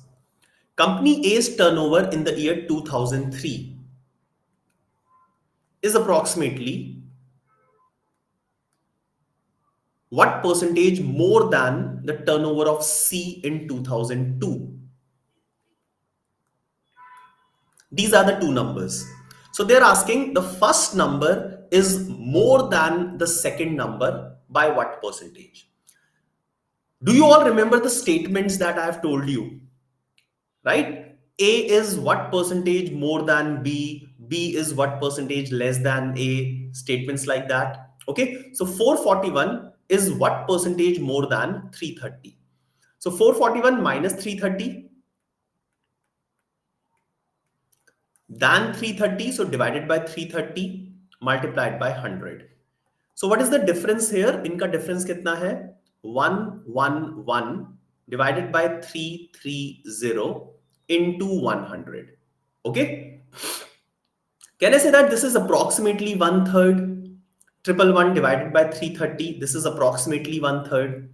Now one third is 33.33. Okay. Yes, Ankush. So read this word approximately. So they're asking approximately what is the answer. So which option is the closest? You can mark 33.3, right, Ankush?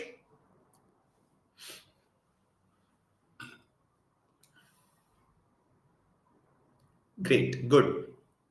Next question.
Perfect.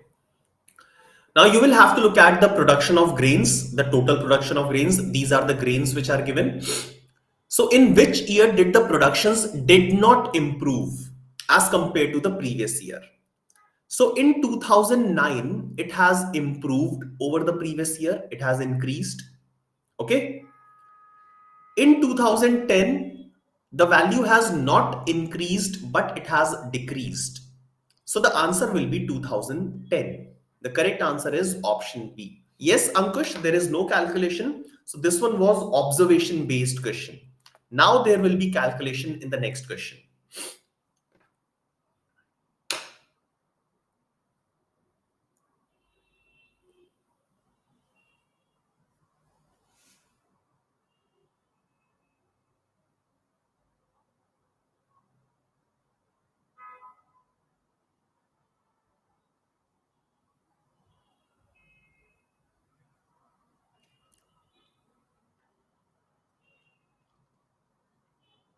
Shubham, answer for previous question was year 2010.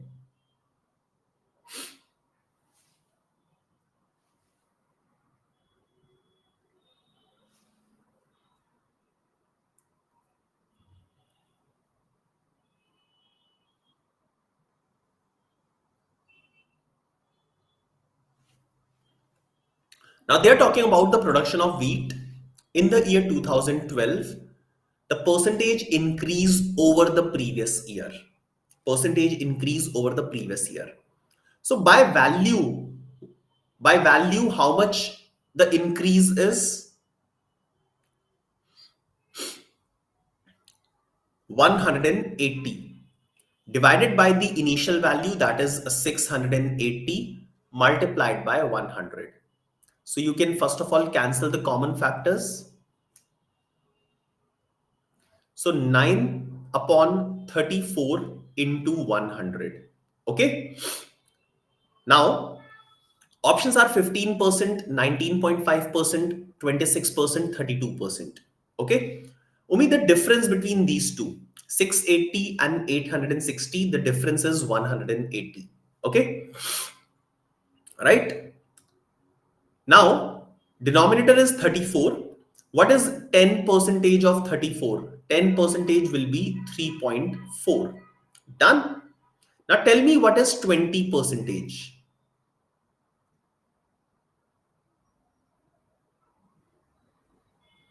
What is 20 percentage? If 10 percentage is 3.4, 20 percentage will be double. That is 6.8. Okay? Done. Now, 20 percentage is 6.8 and the required value is 9. Required value is more than 6.8. So the answer should be more than 20 percentage. So option A and option B can be eliminated. Okay. Then what is 30 percentage? 30 percentage will be 10.2. The required answer is less than 10.2. So it should be less than 30 percentage. So option D can be eliminated. Okay. Now, why I'm showing you these techniques? Because here I'm not doing the actual calculation. Actual calculation, I don't know if the answer is 26.5 or not. But the answer is not option A, B, and D. Okay, right? Fine. So this is an easier way of doing calculations, right? This is an easier way of doing calculations, right?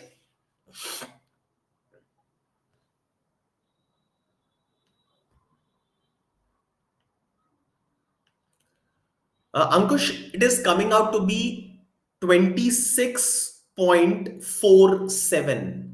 26.47. Okay. Ketan, I'm explaining again. Now 9 upon 34. 9 is what percentage of 34? This is what I'm calculating. So 34, take 34. 10 percentage of 34 is 3.4. 20 percentage is 6.8. And 30 percentage is 10.2. This value 9 is between these two numbers. So the answer should be between 20 and 30 percentage. There is only one option which is between 20 and 30 percentage. You can mark your answer that only. Okay. All right. Good. Now the next question, bar graph. People, I'll not be taking breaks, so we just need another half an hour, 45 minutes, and we'll be done with all the things. Okay, so we'll not be taking the break, and we will finish all those things.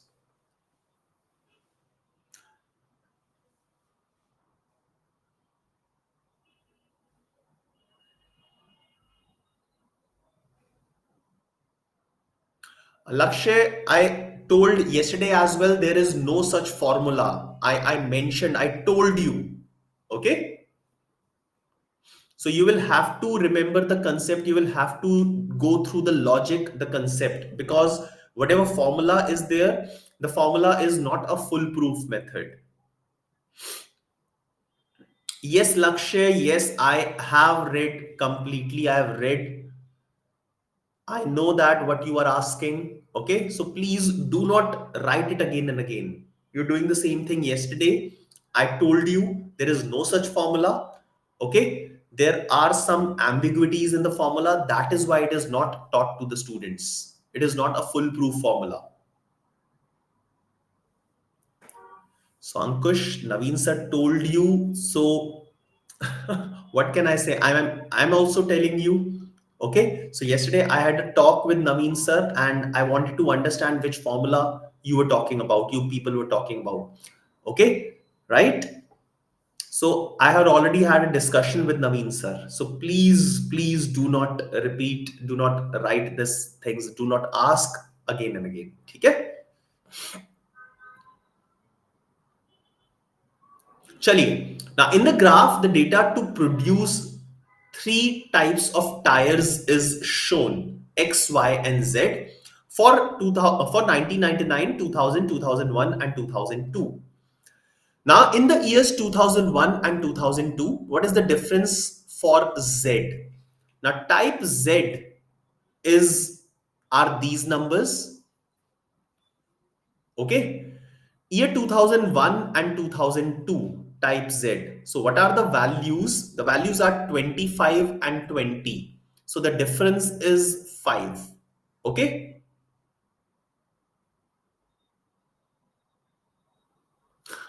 No problem, Lakshay. Okay. So Lakshay, thing is, there is a formula, right?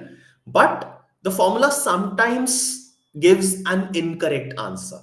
Fine. So we cannot teach those things to the students which sometimes are correct, sometimes are wrong.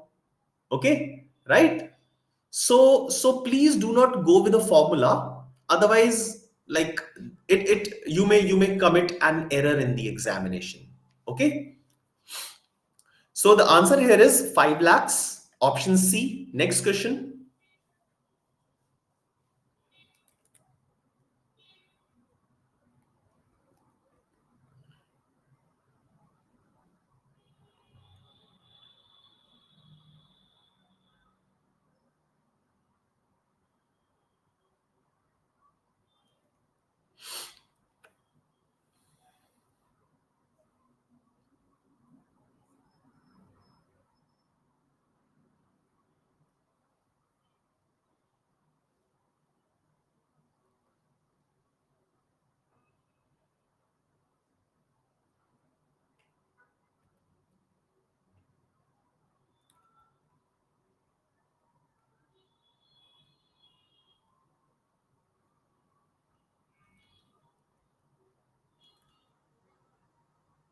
Nice, good.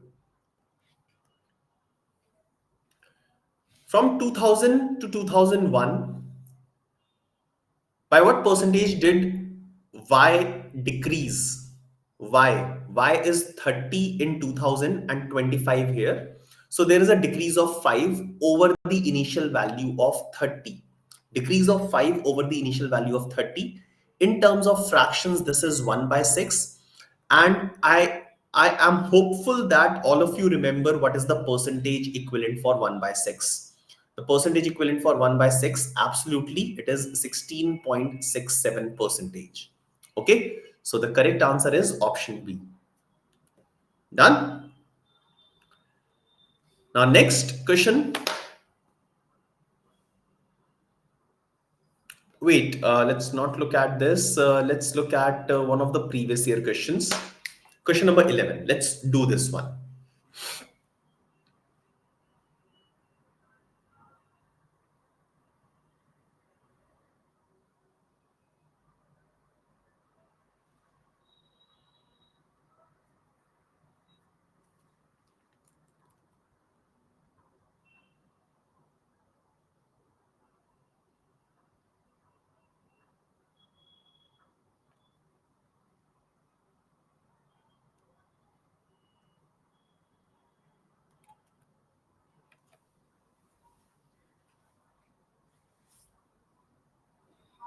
Careful, careful. This is slightly difficult question. This may be a slightly difficult question.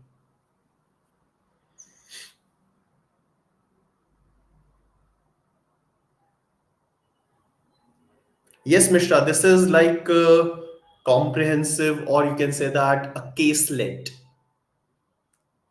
Yes, Ketan, I'm waiting. Don't worry.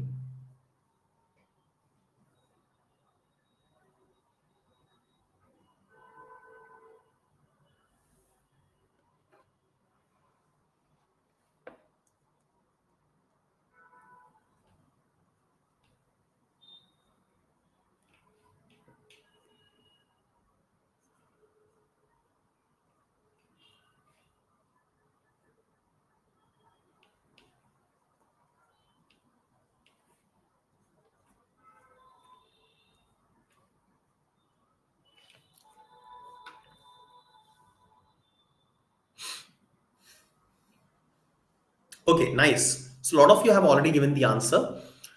Now, here I will start by assuming that the total number of villagers is 100. Okay, total number of villagers is 100. So, can you tell me, if total number of villagers is 100, how many villagers have their own houses? How many villagers have their own houses? Half of the villagers have their own houses. Half of 100 is 50. Okay, done. Next, one fifth of the villagers cultivate paddy. So, how many cultivate paddy? One fifth of total. 1 by 5, 100 by 5 is 20. So, 20 cultivate paddy, right?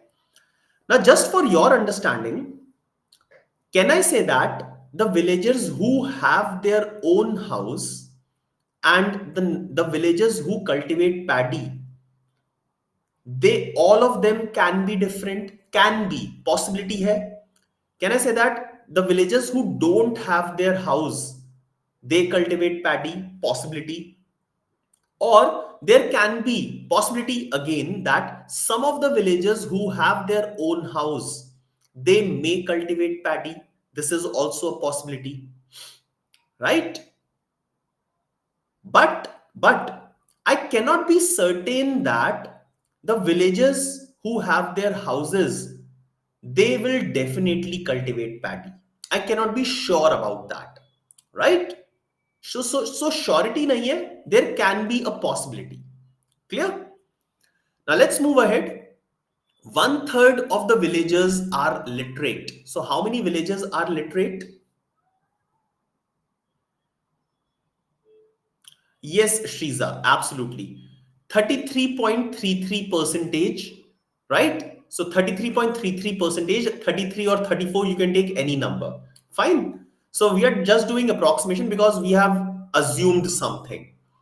So these many villages are literate. Also, four-fifth of the villages are under 25. So under 25 is how much? It is 80 villages, right? 4 by 5 of 100, that is 80. Clear? Now, statement number one, all villagers who have their own houses are literate. All villagers who have their own houses are literate. Is it definitely true? It may or may not be. Absolutely. So this is not definitely true. I will eliminate this. Okay. Some villages under 25 are literate. Some villages under 25 are literate. Will it be true? Definitely. Now, this will definitely be true. Some villages who are under 25 are literate. Okay. So, kuch to honge, because if they are different, right? If they are different, then the total number of villages will be more than 113.33. But total number of villages are 100. So there will be certain overlap between these two. So some villages who are under 25, they are literate. So this statement will be certainly correct. Okay. Let's move ahead. Check karte hain the other remaining statements. Statement C. Only half of the villagers who cultivate paddy are literate. So half villagers who cultivate paddy, that means 10 of these are literate. Will it be certainly true? Not necessarily true. It may or may not be true. Okay. Similarly, no villager under 25 has his own house. This is definitely incorrect. There should be some villagers who have their own house. There will be some overlapping between them. All right.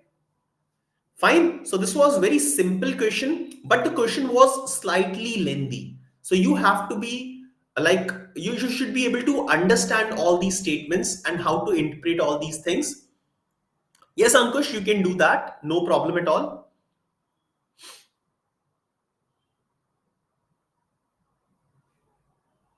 Okay, so Ankush, you would have considered the total number of villages as 30 probably. So you can assume any number. That is just an assumption. It will not affect the final answer. Okay. All right, friends. Now, friends, let's move on towards our last topic for our course, data sufficiency. Now, data sufficiency, actually the questions are easy. Actually, the questions are easy, but the questions are asked in a different format. Okay, now let's understand the format of these questions. Now, Karthikeyan, I'll not be giving you a break because it will take another 20-25 minutes for us to complete this area, maximum 20 minutes. Okay, and then we'll call it a day.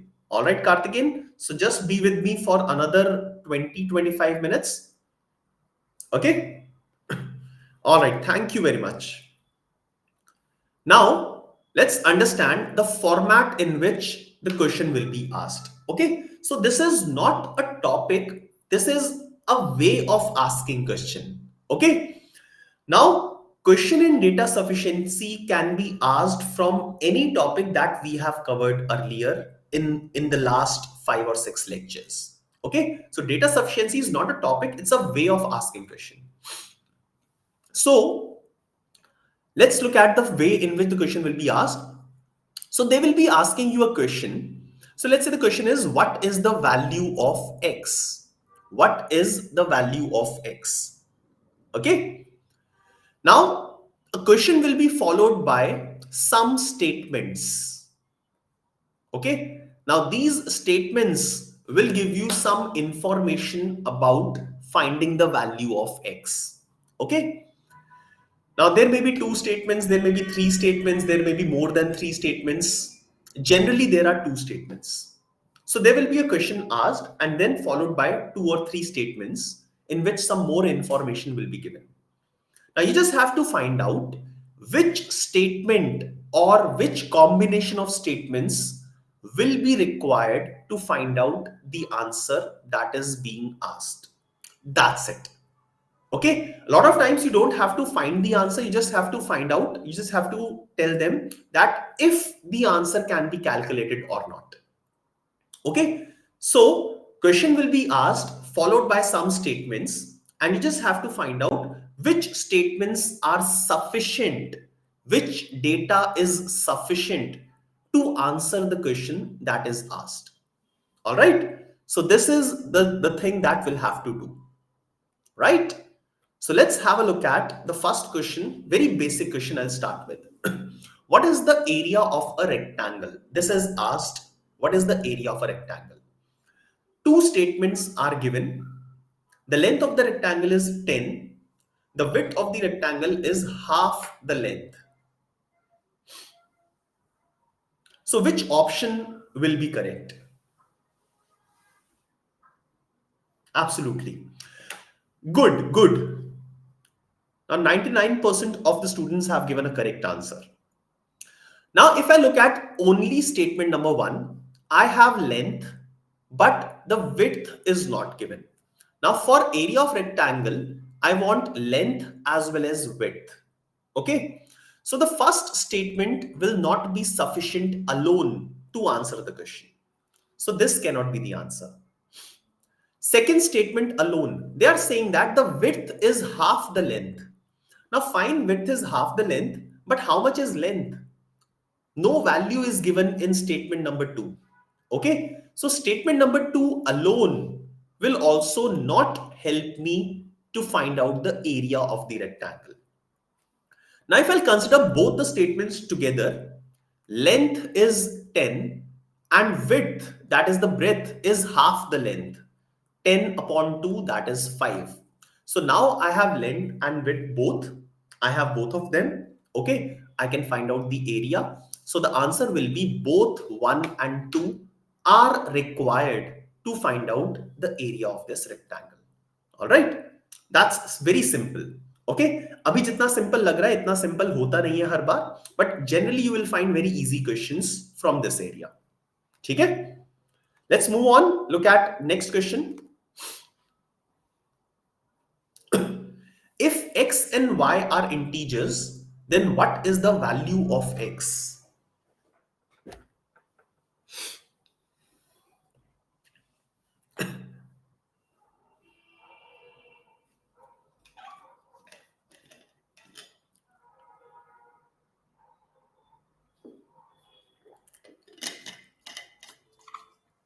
So I'll also be discussing, okay, listen, all of you. I'll also be discussing some things where some students can commit mistake. Okay, generally हम जहाँ पे mistake करते हैं, we'll discuss that. Now, x and y are integers. It is given. What are integers? Positive integers, negative integers, zero. I've explained you what are integers. ठीक है? Now, x and y are integers. Then what is the value of x? We have to find out the value of x. Statement number one, x square is equal to 4. So I can say that the value of x can be either 2 or minus 2. Right? Now the first statement is giving me two different values of x. It can be 2 or it can be minus 2. The question is asking what is the value of x. So question require unique value of x. But I'm getting two values. So I don't know if the value of x will be 2 or minus 2. So using statement 1 alone, I'm not able to get a certain answer. ठीक है? समझ में आया? Great. Next, statement number 2, x plus y is equal to 10. Now here, x plus y is equal to 10 and x and y are integers. Now this can give me different values of x and y. So once again, statement number 2 alone will not be able to give me a correct answer, right? Now if I'll combine these two statements, I have two values of x, correspondingly I'll get two values of y, but I'm not getting a unique value of x. So both the statements will also not be able to help me. So yes, a lot of you are correct. The correct answer will be neither one nor two. Option D will be the correct answer. Even combining these two statements, I will not be able to get the final answer. Okay. Why not A? Because first statement is giving me two different values. I'm not sure which value of x should I take. So it is giving me more than one value, right? We want a unique value of x. What is the value of x? This is asked. Okay. Next question.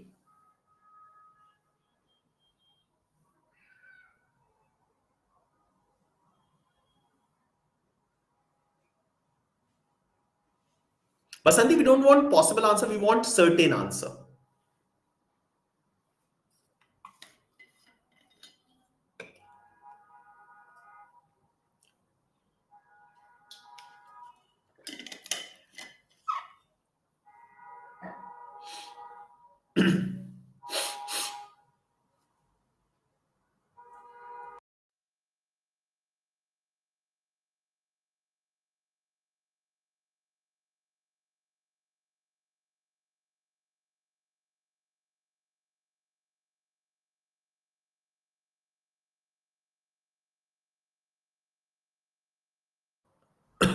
All right. A lot of you are correct. Now, x, y, and z are integers. This is one information that is given. They're asking, is x an even number? क्या x एक even number है या फिर नहीं? I'll first of all look at statement number 2. It says y into z is odd. Okay, y into z is odd. So if the product of these two numbers is odd, what can be said about y and z individually? If the product of two numbers is odd, yes, good Hemlata. Odd multiply odd is an odd number. So both y and z will be an odd number. Okay? So statement number 2 alone is not giving me anything about x. Okay? Now statement number 1 alone. So this was 2 alone. Statement number 1 alone, it says x, y, and z. The product is even. Now, if I have only this information, I don't have statement number 2.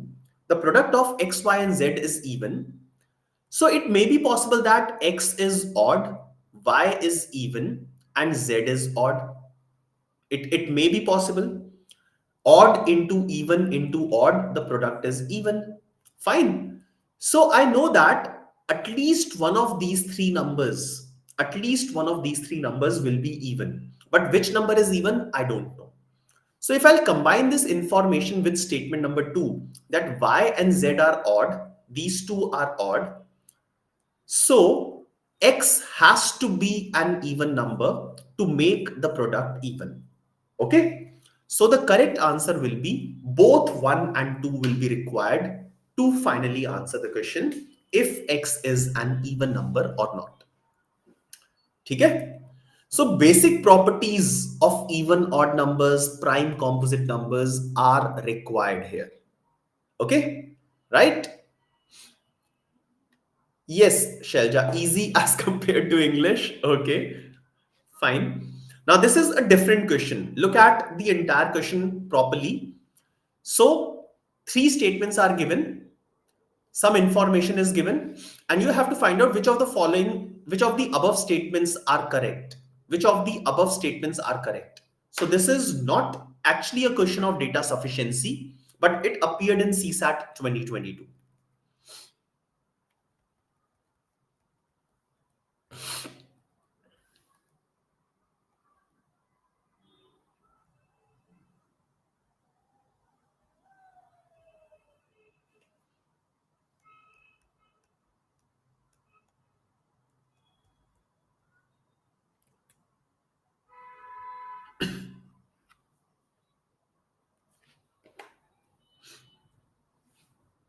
Consider the following statements in respect to two natural numbers p and q such that p is a prime number, so it can be any prime number, okay?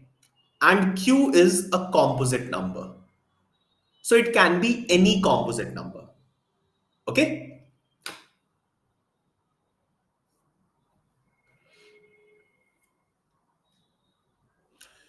Now, statement number one is p multiply q can be an odd number. Can. So they are asking about the possibility, not certainty. So p into q can be an odd number. So can you take any example of the values of p and q such that their product will be odd? Product.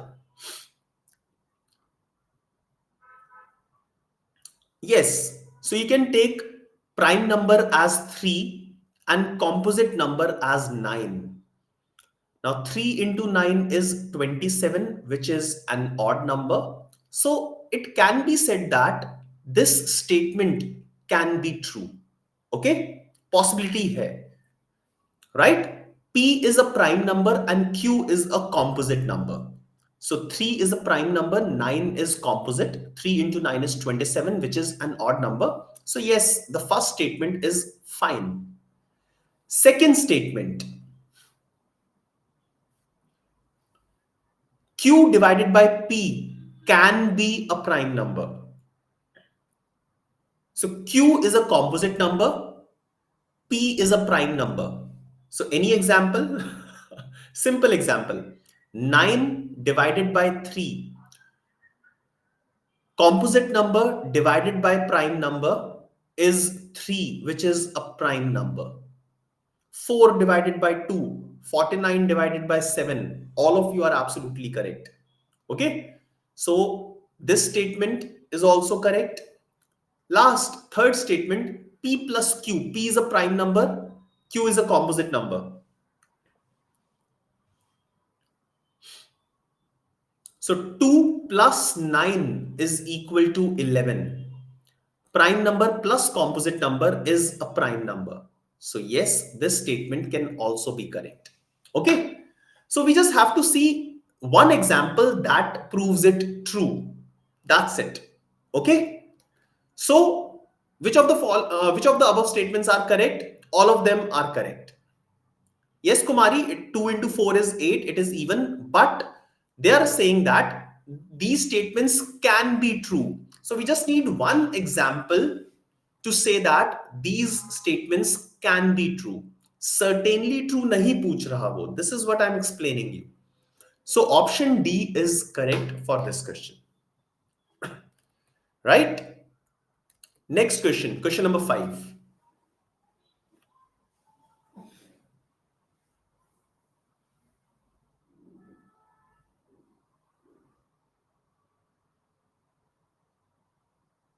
Yes, Hemlata.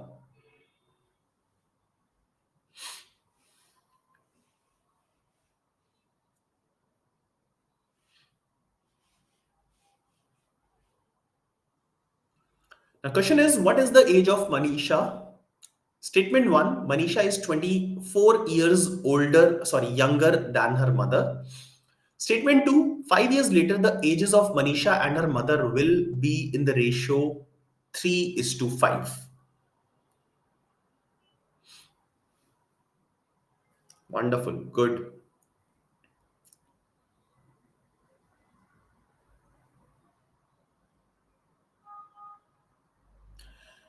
Now, can I say that we don't have to write anything? We don't have to write anything. This is, we have studied yesterday only linear equations, okay? Problem of ages. Now, statement number one will give you one equation. Statement number two will give you another equation. After solving these two equations, we will definitely get the answer. So, can I say that both the statements will be required to answer the question? Do you agree with me? Simple logic. Linear equations, two variables, Manisha and mother. There are two variables. First equation will give me first first statement will give me one equation, second will give me second equation. But don't commit a mistake like this. Okay, so let's look at the equations. Let's solve them. Okay, so Manisha and mother, let's say their present ages are x and y. So Manisha is 12 years younger than her mother, so y minus x is equal to 12. 5 years later, the age of Manisha and her mother, x plus 5 upon y plus 5. The ratio will be 3 upon 5.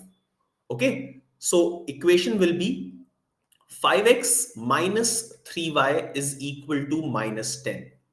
Okay. Right? 24. I'm sorry. ठीक है, my bad. So please ignore such errors. छोटी छोटी चीजें हैं.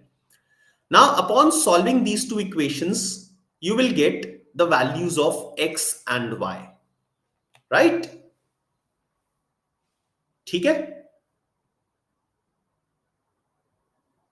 So you have two equations, you have two variables which are solvable. You can easily solve them. ठीक है? All right. Next question.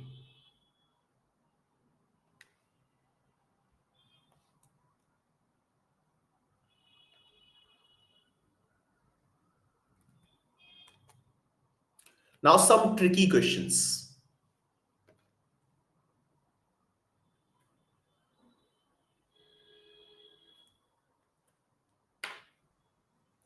Shubham, I don't have any idea about your schedule for the Monday class. Okay. So please ask the counselor. So I don't have a schedule. So it will not be my class. So today is my last lecture with all of you.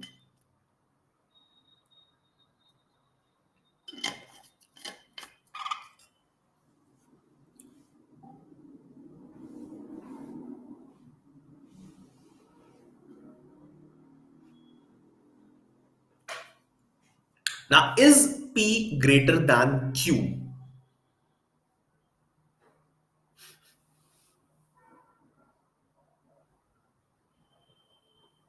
Pooja, I don't have that link.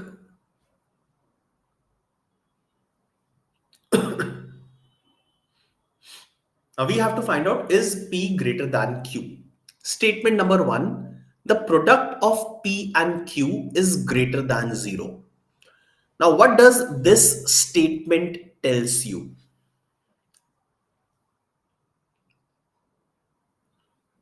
Lakshay, age can come in fraction or decimal. No problem at all.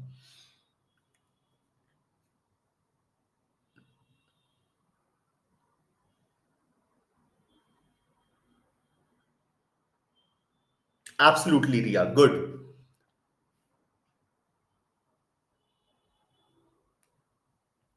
Now, the product of P and Q is greater than 0. That means either both P and Q will be positive or both P and Q will be negative. Basically, both P and Q will have same sign. Okay, fine. So both P and Q can be negative, both P and Q can be positive. No Lakshay, negative age should be rejected. So in that case, you cannot find the answer. Okay. Am I clear for the first statement? Either both P and Q will be positive or both P and Q will be negative. Yes or no?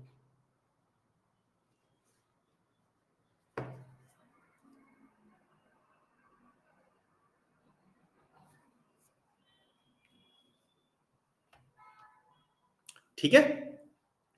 Now, from here, we cannot find out if P is greater than Q or P is less than Q? We cannot find out. So statement number one alone will not be able to give me the answer. Let's look at statement number two. It is saying that P square is greater than Q square. P square is greater than Q square. Now, does it necessarily means that P is greater than Q? No, not necessarily. P square is greater than Q square. The value of P can be 5. The value of Q can be 2. Okay. Or the value of P can be, let's say, -5. And the value of Q can be 2. In both the scenarios, P square is greater than Q square in both the scenarios, right?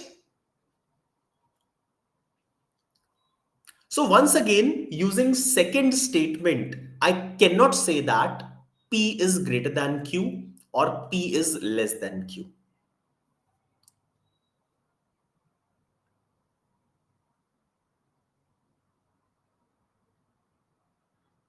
Ankush, I can take two because I don't know na P and Q are of same sign. So I'm taking second statement alone. Ankush, Ria, I am taking second statement alone. I don't have information from the first statement right now.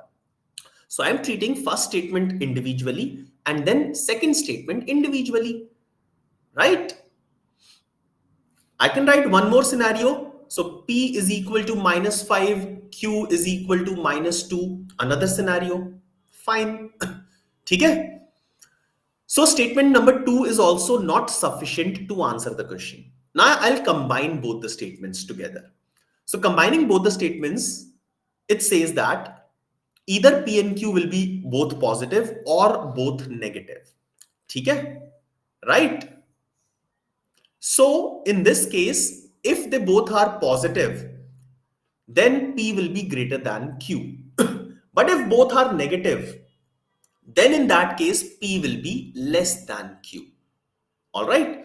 So again, I'm unsure that P is greater than Q or not. If both are positive, then P is greater. If both are negative, then Q is greater. Right? Clear? So the question cannot be answered by using both the statements together. Option B will be the correct answer.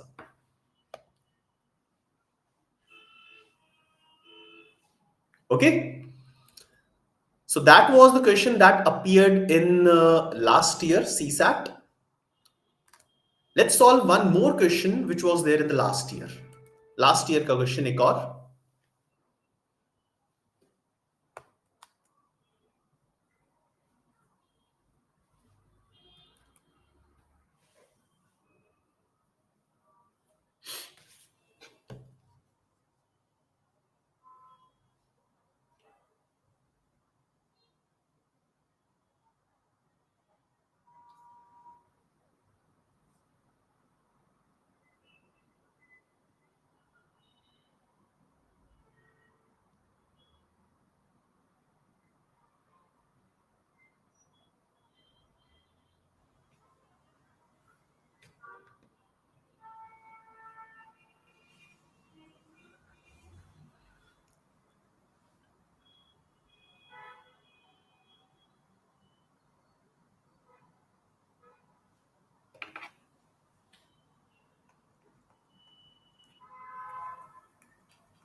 Okay. Now we have to determine if P plus Q minus R is greater than P minus Q plus R. Let me simplify this statement a little bit. So P will get cancelled on both the sides. Q will come on the left hand side. It will become 2Q greater than R will go on the right hand side 2R. 2 will get cancelled. Q is greater than R. So we have to find out, is Q greater than R? So this is the actual question, right? So I have rephrased the question. They have asked this thing. I have just done simplification and I just have to find out if Q is greater than R or not. Okay? Done. Now, statement number one and statement number two, as you can see, alone, they will not be able to tell anything. Statement number one, alone, R is missing. Statement number two, alone, Q is missing. Okay. If I'll consider both the statements together, P minus Q is positive and P minus R is negative, right? So I can say that a positive number is obviously greater than the negative number. है ना? A positive number is greater than the negative number. Okay. Now P will get cancelled. Minus Q is greater than minus R. I have got this thing. Minus Q is greater than minus R. Right? So if I'll cancel the negative sign, I'll get Q is less than R. Fine. Am I clear?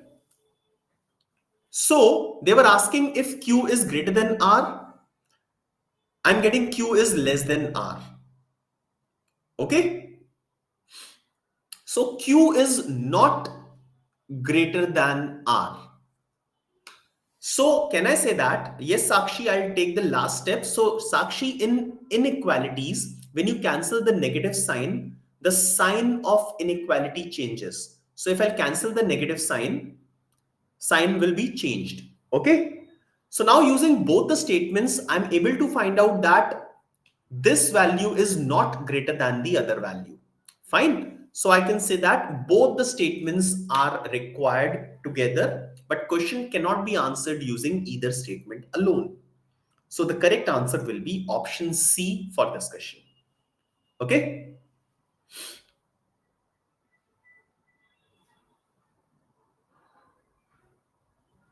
Yes. Yes, Ankush, I agree. Now let's look at the last question for the day. Now consider a three-digit number. We have to calculate this number. What is this number? Statement number one. The sum of the digits of the number is equal to the product of the digits. So can you tell me any three-digit number? Can you tell me any three-digit number in which sum of the digits is equal to the product of the digits? Good, Mary. Wonderful. People, good, good, good. No, no, no, Monica, 999 is not the number. In 999, sum of the digits is 9 plus 9 plus 9, that is 27. And the product of the digits is 9 into 9 into 9, that is 729. So it is not the number. Absolutely. So a lot of you have given the correct answer. The number is 123. Now, do you all agree that the number can also be 132? The number can also be 213. 231, 312, 321, right? So there can be six possibilities for this number. So with this information, will you be able to find out the answer? Will you be able to find out this number? No, you will not be able to. Okay? Fine. So statement number one alone is not sufficient. Okay? Now forget about all these things. Statement number two is saying that the number is divisible by the sum of the digits of the number. The number is divisible by sum of the digits. Now there are plenty of numbers which are divisible by sum of the digits.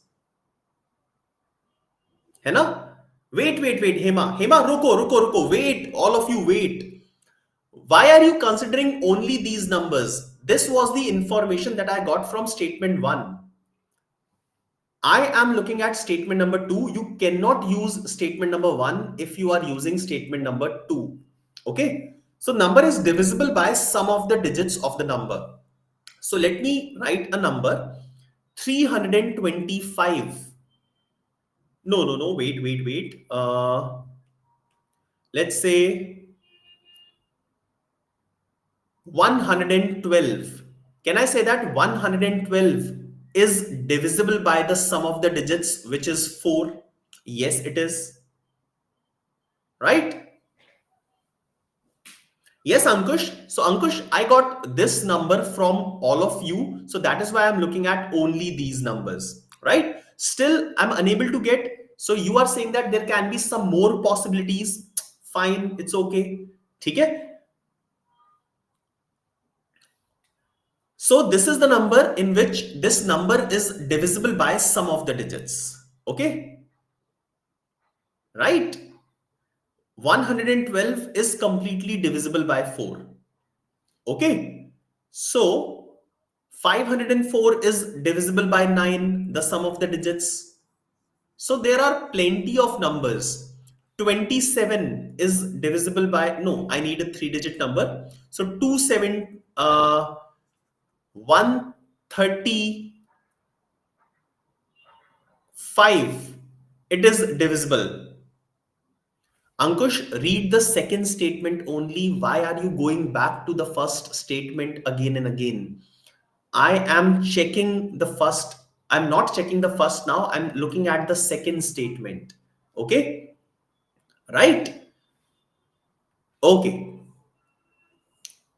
So, second statement will also not be able to give me this 3-digit number.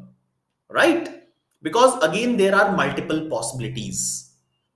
Now, if I'll combine these two statements, first statement has given me these numbers. Second statement is saying that the number is divisible by sum of the digits of the number. So in this case, there are two numbers which are divisible by 6, the sum of the digits. 132 is completely divisible by 6. 312 is also completely divisible by 6. Again, I'm not getting unique number. Okay, so even after combining, can I say that I'm not getting what actually this 3-digit number is? So what answer should I be marking for this? Absolutely. Good. So option D will be the correct answer. So understand that more than one answer is sufficient to eliminate the possibility. So option D is the correct answer of this question. All right. Now, friends, I take just, yes, Ankush, it's like two different values of x. Good, Shahid, very good. Yes, Hemlata, yes. So, Asha, now it's a break. Okay. So, now, friends, I will call it a day. And this is the end of our quant syllabus. Okay. Now, the students who have missed the previous lectures, it's a suggestion to them that please look at all the lectures in a systematic manner in a sequence, starting with the first lecture, which was conducted on the last Friday. Okay. Now, yes, Anushka, I'll also miss all of you. Okay. Now, my advice for like the upcoming examination for all of you is, so if like anyone who is writing this examination of CSAT 2024, now for quant, the things that I have taught you, please go through all these lectures once again. Practice as many questions as you can. This is the only way you will be able to do good in your examination. All right. So, friends, all the very best to all of you. Yes, all my blessings, all my support is always with you. Okay. So, all the very best to all of you. That is all from my side for quantitative ability. I really enjoyed taking your lectures. Such a wonderful set of students you all are. Thank you very much. Have a nice time. Bye bye.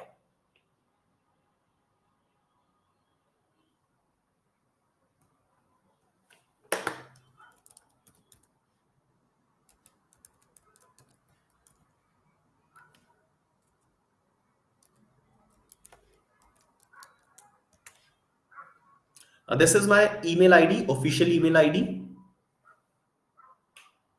Have a nice time. Bye bye.